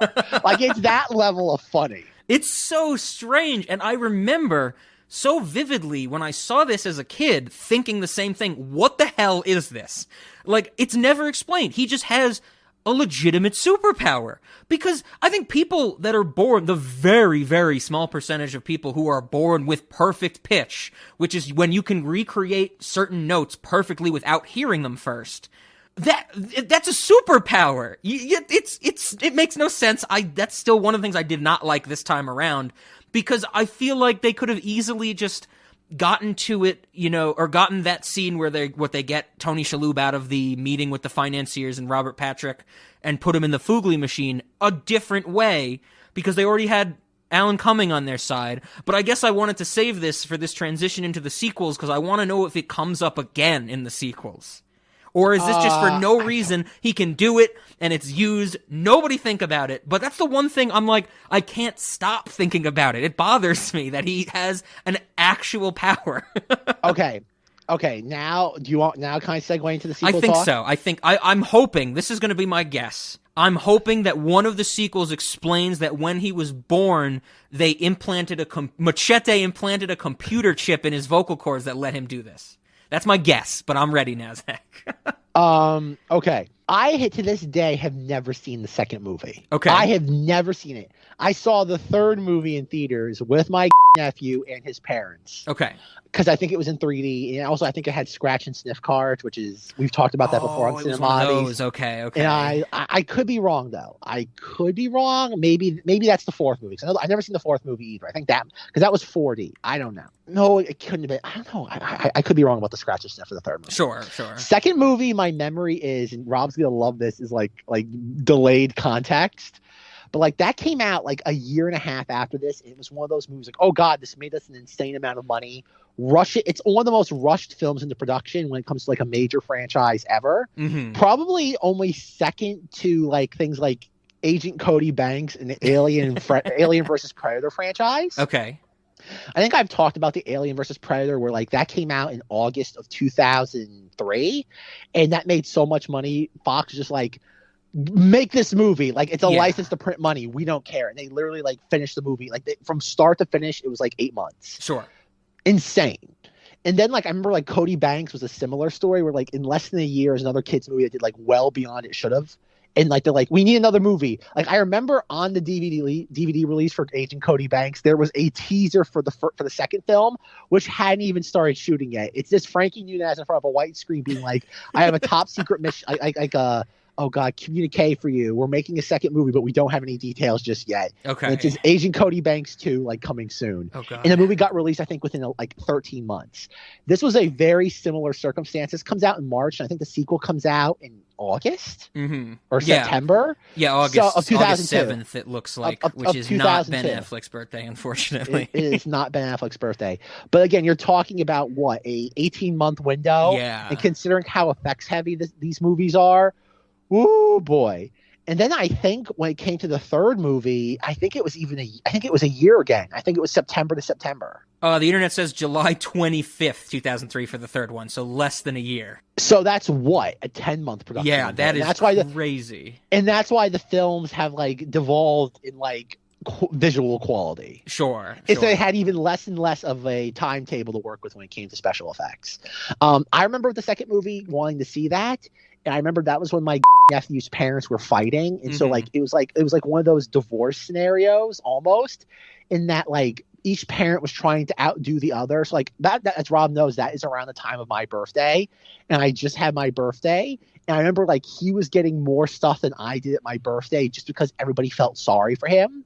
And they were trying to make him feel okay about his parents fighting. Sure. And I remember this as a 10-year-old being so frustrated with that. And plus, like I've said numerous times, him and I always had this like 1-for-1 like competition who could always have the most amount of stuff. Mm-hmm. And so it frustrated me. And one of the things that made me so mad was that like his parents were fighting and his mom took him to go see Spy Kids 2. And I wasn't invited. And I was like, and I think to this day, I hold some sort of like misplaced grudge against that film for that reason. Sure. Like I'm not going to watch that. Like I wasn't invited. I don't care. Like, and again, to this day, I've never seen that. For the third movie, I have never seen, like I said earlier, the sequels, but I pulled it up because I was interested. I have to talk about the cast of the second one. Steve Buscemi as like a gray Harryhausen. Well, of course, Steve Buscemi's in there. He plays Ray Harryhausen. He is Ray Harryhausen in that movie. I know that much because it's all stop motion, like all the effects of that movie. So Steve Buscemi is there. Our main five come back. So the family, including Machete, come back. Mike Judge is back as the same character. He's in the third movie too. Oh, okay. I haven't gotten to that one yet, but okay.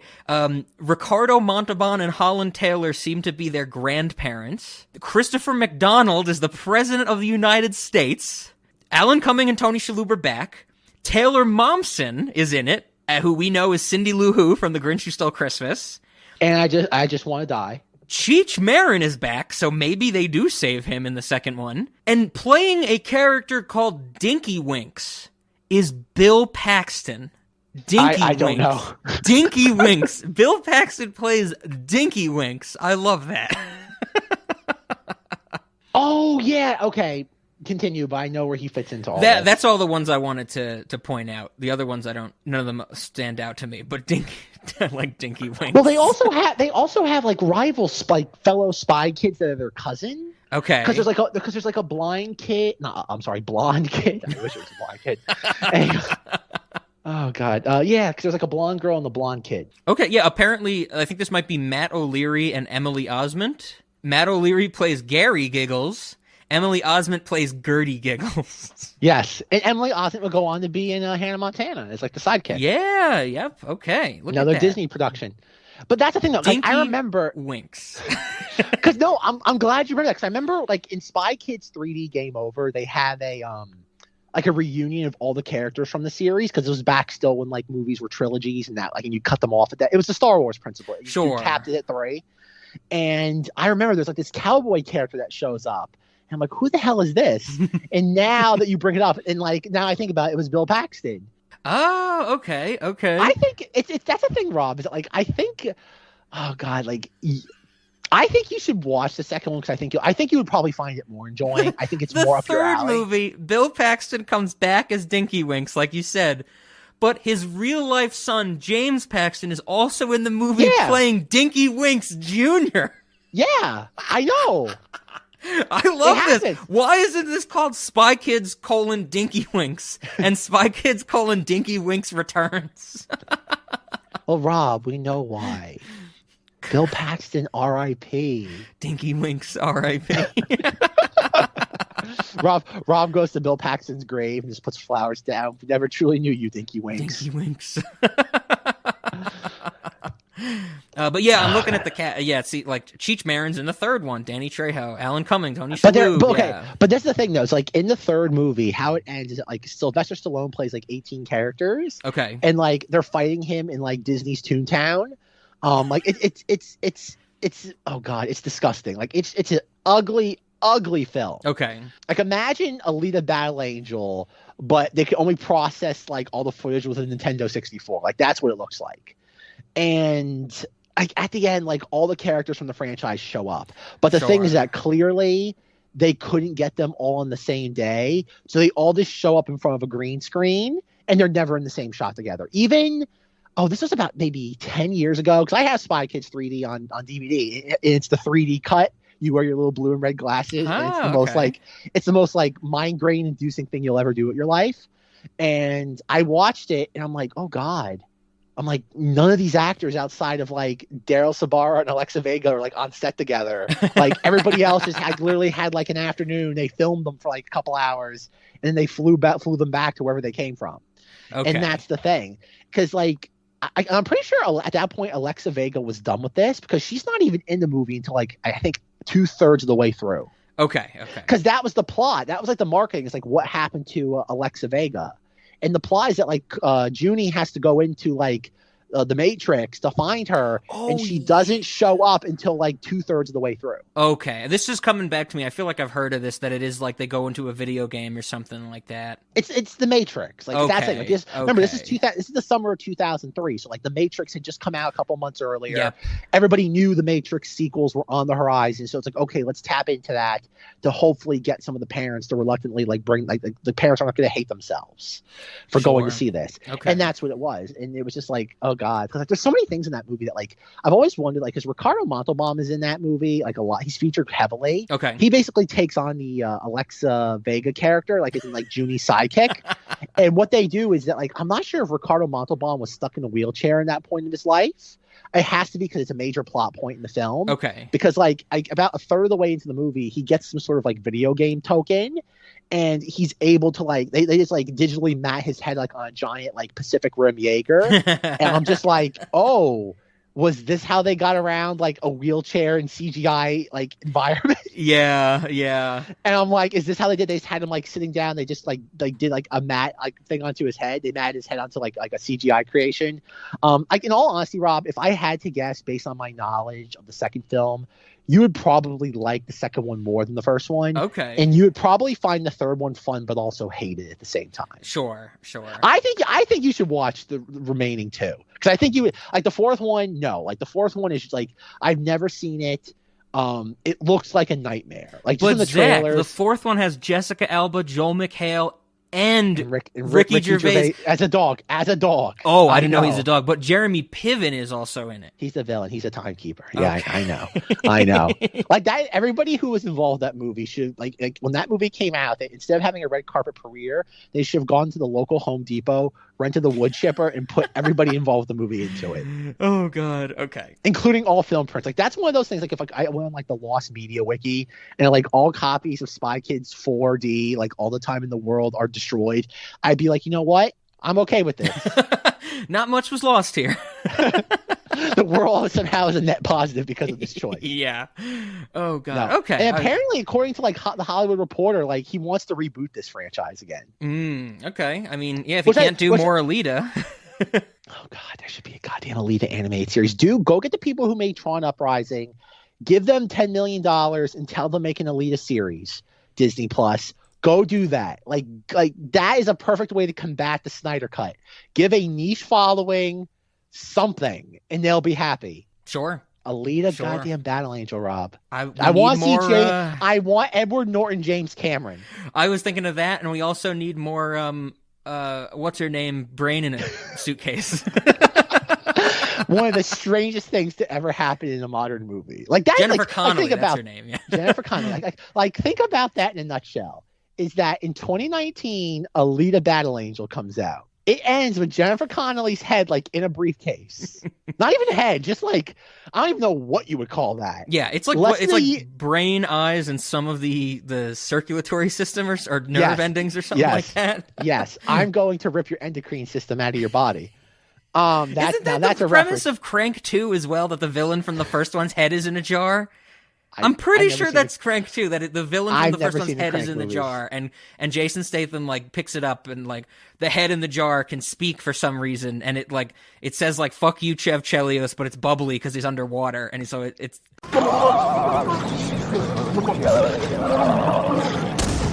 Movies are insane. But think of it this way, though, Rob. Alita Battle Angel comes out after being delayed for like a year and a half. It is, for all intents and purposes, a bomb. Yep. Disney, a year and a half later, not even a year and a half later, gives Robert Rodriguez the keys to possibly the second most popular character in all of Star Wars. Sure. Like, that's like as much as we make fun of Disney and the weird ass and wonky ass decisions they make, that's a pretty good ending. Or at least like a final note to end on.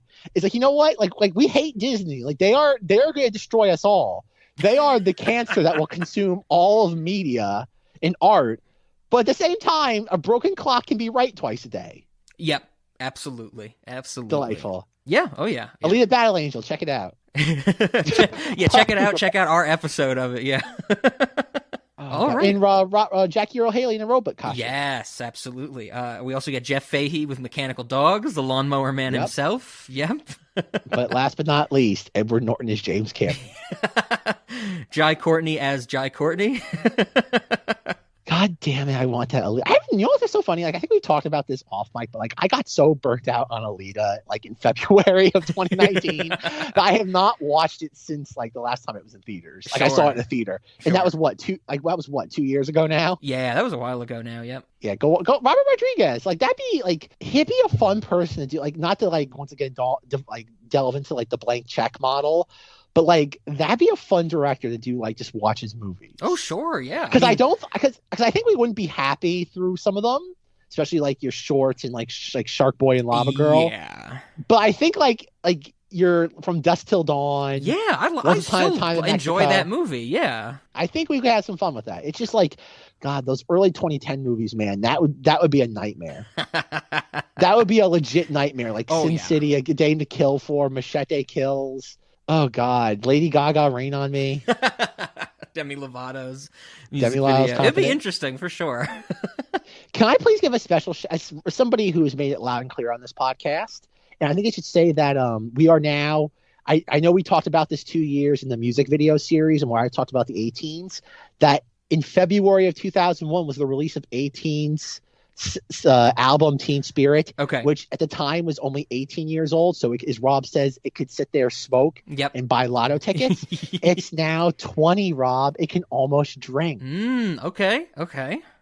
Right but just to tie this back to pop music, in that song, Confident by Demi Lovato, where Robert Rodriguez directed the music video, the whole point of that is Demi Lovato is mad because dudes don't like that she's confident. And every single time that song came on the radio, like in 2015 or whenever it came out, I never understood the point of that. Like, I know it's wrong to read into pop songs because it's like trying to find out like the nutritional value of cotton candy. Sure. It's like what? But the whole point of that song is dudes don't like me because I'm confident.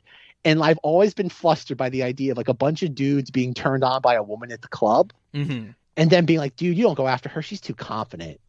I've never heard someone use confidence as like a detriment to describing someone's like qualities. Oh, okay. I see what you're saying, but I don't know if Promising Young Woman taught us anything. It's that they need negative confidence. Like they need to be passed out on the floor. That's the only time men will try and pick women up at the club, it seems. They need to have no confidence nor motor skills. I just find when you say that, all I can imagine is the part in that movie where like McLovin, like she's like pretending to be passed out. McLovin's like, hey. Oh yeah. Like, oh, and he's like, oh god damn it. And he deliberately like drops something on the floor. And yeah. He's like, oh, I'm sorry. Did I startle you? Oh, delightful. Are you fucking kidding me? Hey.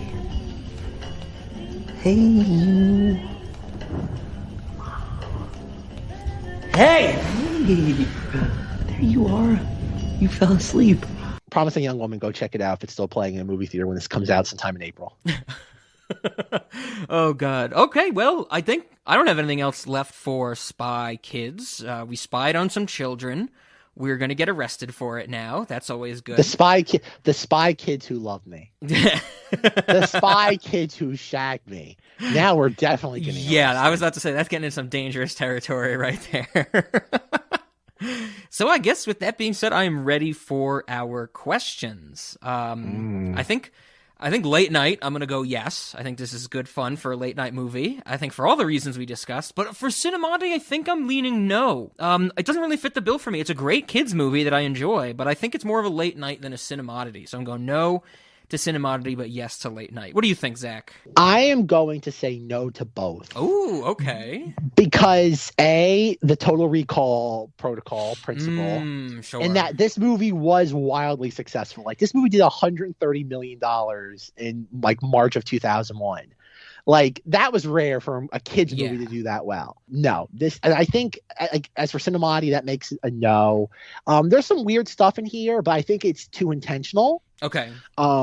It's kind of like almost Tim Burton-y, where like you almost would expect it. Like it's trying too hard for it to be odd. Like there's nothing in this movie that feels odd to me. Everything feels deliberate and on purpose. Yeah. And I think you can't do that, especially when it comes to mainstream entertainment.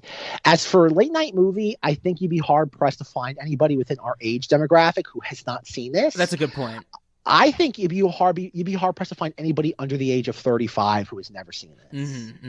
And so unless you're having some sort of late night movie with somebody like in their 40s or older, and I think for the most part they'll be amused, they won't find this peculiar. I don't think it works for either one. Okay. So it's gonna be a no for me, dog. Sure, I hear what you're saying. All right. Well then, our snacks.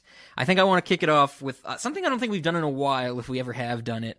I don't know about you, Zach. You can say yes or no to this, but for me personally, not for the restaurant, just for me, like in my real life and maybe while I'm at the restaurant doing whatever needs to be done there, the fooglies that we get to see in this movie, which have names, but I didn't write them down or memorize them, but those OSS agents that get turned into the fooglies, I just want them, like, as servants. Like, I just want, like, the one with the janky limbs and, like, the weird, like, lankiness. I just want all of them, you know, just being my servant, like, bringing me stuff and me being able to order them around. And then when, like, people come over, they get freaked out by them. And then if, like, the fooglies try and say anything, they're speaking in reverse and sped up so no one can understand them. I just love the look of them, and I'd love to have, like, someone come over and be like, you know, oh, foogly, I don't know, 3 or whatever I'd call him, be like, can you get us, like, drinks? And then this thing, like, comes out of the closet, and the other person with me is like, holy shit, what is that? And it's like, it's my servant, it's a foogly. And then we can just, like, yell at it and berate it and throw things at it and call it a foogly. May I take that idea and take it one step further, but in a different direction? Okay. Do you remember, this goes back to Mr. Newsdat's class, when we were learning about, like, the Roman Empire, and they had, like, remember we used to talk about the Roman dinner parties? Remember that? He had, like, an acronym for it? Yeah, sure. I don't remember the acronym, but I know what you mean, yeah. We should have that, but we should have the fooglies as, like, sex slaves to perform sexual acts, like a giant banquet table. Oh my god, and this takes place in Floop's, like, thing with the giant, and they have sex on the giant, like, hand puppet glove chair. Oh, I love that chair also, I have to say. That's what I want, Rob. Oh I want an orgy amongst all the fooglies. I love that idea. I did not think of this while I was writing my notes. I will leave it to some of our braver viewers or more courageous viewers. There has to be, like, porn drawings of the fooglies in existence. Like, that has to exist 100%. On the internet. I don't want to see it. I don't think I would like it, but somebody look into that. Rob's like, I don't want to see it though, but someone needs to confirm its existence. Oh my god, that's insane.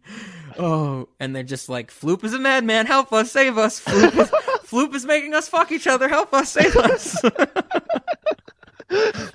That would be the adult version of Spy Kids, when, you know, what, Junie is trying to break Alan Cumming out of the virtual room, and he's like, Junie, what does my show need? And Junie's like, sex with the fooglies, foogly orgies, forgies.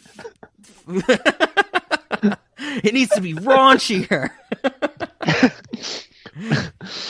Oh, God. That's good. That's great. Speaking of the parties, one thing I did want for the restaurant, whenever we have parties or someone has a party there, which I'm pretty sure we already have, I love the idea that we see it at, like, Floop's banquet table.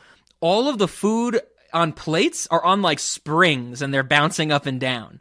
So I would like to have, like, spring placemats for all of our plates and stuff at our parties. I just like that idea that all the, like, because it's so strange. I'm watching it, and there's that scene with Floop and the two parents at, like, the banquet table, and all the plates are wobbling up and down, and I'm like, what the fuck is going on? And then I see that they're all on springs. I liked that idea. That was fun. I can get behind that. Right on. I would love to have that transformation machine, the foogly machine, because, Zach, this might be the coolest way for us to create our walk-around characters and such for the restaurant. 100%. Oh, yeah. And I would love to have it, like, on display, so people can see, like, our human employees getting turned into, like, Nelson De La Rosa and stuff like that. Can we please talk about that for a second? That, like, it's some sort of computer / device. Yes. That, like, can transform you, but, like, all you've got to do to design it is that, like, take modeling clay. It's the weirdest thing. How is the clay connected to the machine? It makes no sense. I know. It's just clay, and whatever you do with the clay turns the person into it. I wanted the movie to go harder into that by, like, legitimately just having someone ball up the clay into a sphere and turn someone into a sphere. Like, I want to know the limits of this thing, you know? Like, make it like a really long, thin, like, hot dog shape. What does that do to the person?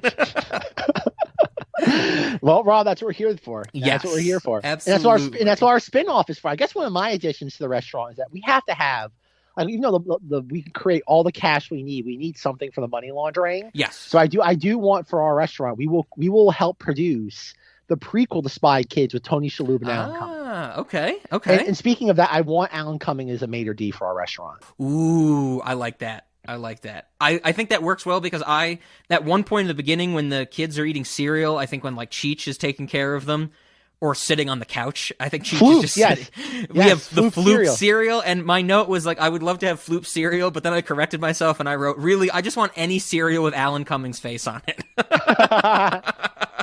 Like if it was called like, oh, this sounds terrible. If it was called like Cumming O's, I'd be so on board with it. And you got the milk, Rob. So there you go. Do you think somebody kept that prop box with Alan Cumming's face on it? I hope Alan Cumming has it. Like, come on, if you're somebody on set, how do you not save that from like a dumpster? Yeah, like, how do you not? Exactly. That'd be so cool. Absolutely. And I think the last snack that I had then was for the sin immodities, as we often see in restaurants these days, or maybe not as much these days. Kids get some crayons to play with and draw with. We give them acid crayons in the sin immodities portion of the restaurant. Delightful. And we hope that they eat them. No, I have to imagine give some kids that and they start like just like drawing on like, you know, like over, I don't know if restaurants still do this, but like I remember in Florida they used to give us like, they give you crayons, they put like a thing of like, oh god, it was a weird combination of like a paper towel and parchment paper. Oh sure, on the tables, yeah, and like they deliberately have like rolls of it, so like they just pulled it and tear it once like the table was done. Yep, they should have that, but like the kids are playing with them and it literally just like causes the table to fall through. Perfect, I like that. Any other snacks from you, Zach? For Sin Immodities. Like, okay. You know, like we probably talked about this a little bit in Disneyland fun sing-along songs. Like you have like character like breakfast. I think we should have that, like, of course, beyond just like the giant sex orgy. We have them like walking around like the floops as the fooglies as like characters that walk around for breakfast when they're not having orgies. Okay. But we also like at the end we see the pancakes with, like the bacon smile, like the banana slice eyes. Mm-hmm. We should have that, but in the shape of the fooglies. Oh, okay. I dig that. That's cool. Yeah, and I also like, as you said, you know, they walk around in the breakfast time when they're not having sex so they can like drink their orange juice and rehydrate and such. Perfect. Yes. What an existence. What an existence of a foogly. And one day they come to Rob and they're like, can we just have regular sex? And Rob's like, no, violent sex. And they're like, oh. And that's what it is too. Like it's not just an orgy, like it's a violent orgy. Like people are getting hurt. Oh yeah. It's rough. I mean, it's going to be another episode of Law and Order Cinemodities for sure. Mariska Hargitay will not be happy about it. Like none of this like Eyes Wide Shut regal orgy like nonsense. Like no, this is like imagine like, oh, it's like the grimiest orgy where like people are getting hurt. Like there's bruises, there's cuts. Just imagine the SVU team being like, but they're people, you can't do this to them. And we're like, they're not people, they're fooglies. I'm going to turn you into a foogly. Mariska Hargitay foogly. Oh, God. I would love to do that. Hire an artist and give them Spy Kids and a picture of Mariska Hargitay circa 2020. Yep. Like draw her as a foogly, then send it to her. Like just spam her social media with it, with no context at all. There would be no quicker way to get the word foogly categorized as like a hate term than by doing exactly what you just described. How fast would we get blocked if we did that? Oh, like, so fast, and Twitter would destroy us. Like we would legitimately be canceled. Be like, they called her a foogly, and it's like, but that's from Spy Kids, the kids movie, and it's like it's a term filled with hate. Can we have that as a portrait? Like, you remember in Seinfeld there was the Kramer? Oh, yeah. I want the Mariska Hargitay foogly drawing portrait as artwork in the Cinemodities restaurant. Absolutely. It's wonderful. And it's called the Hargitay. The Hargitay, perfect. and it's the same quote from Seinfeld of, she's an ugly, abusive brute, but I can't look away. Yes. Oh, perfect. I dig it. Goddamn, Mariska Hargitay. You're great on the show, but not when you're shutting our restaurant, or trying to shut our restaurant down. Hasn't succeeded. She never will. Remember, Rob, the Cinemodities restaurant, if 9/11 can't destroy us, neither will COVID. We are still open for business. Absolutely. We never shut down. No, never. Because New York State the city has no jurisdiction in a endless void.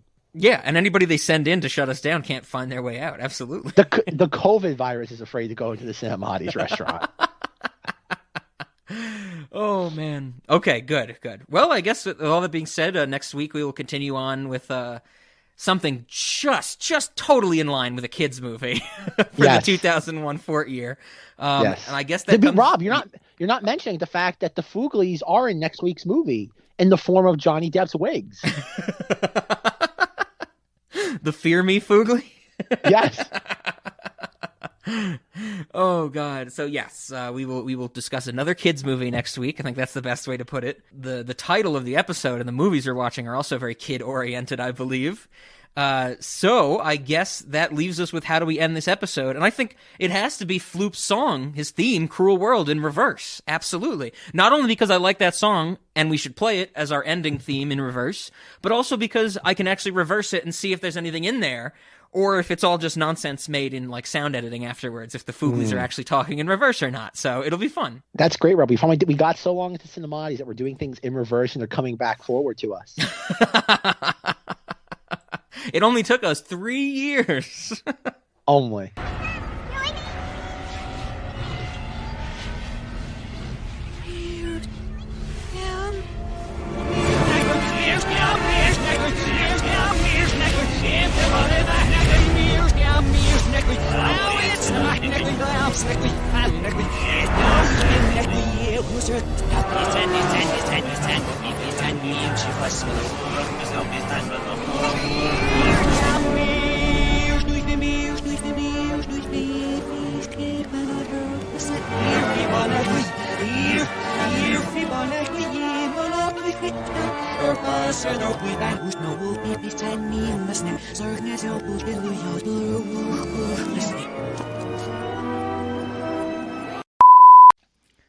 You son of a bitch, Foogly.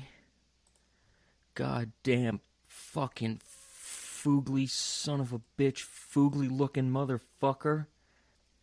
Think you can come up on this podcast and be a Foogly?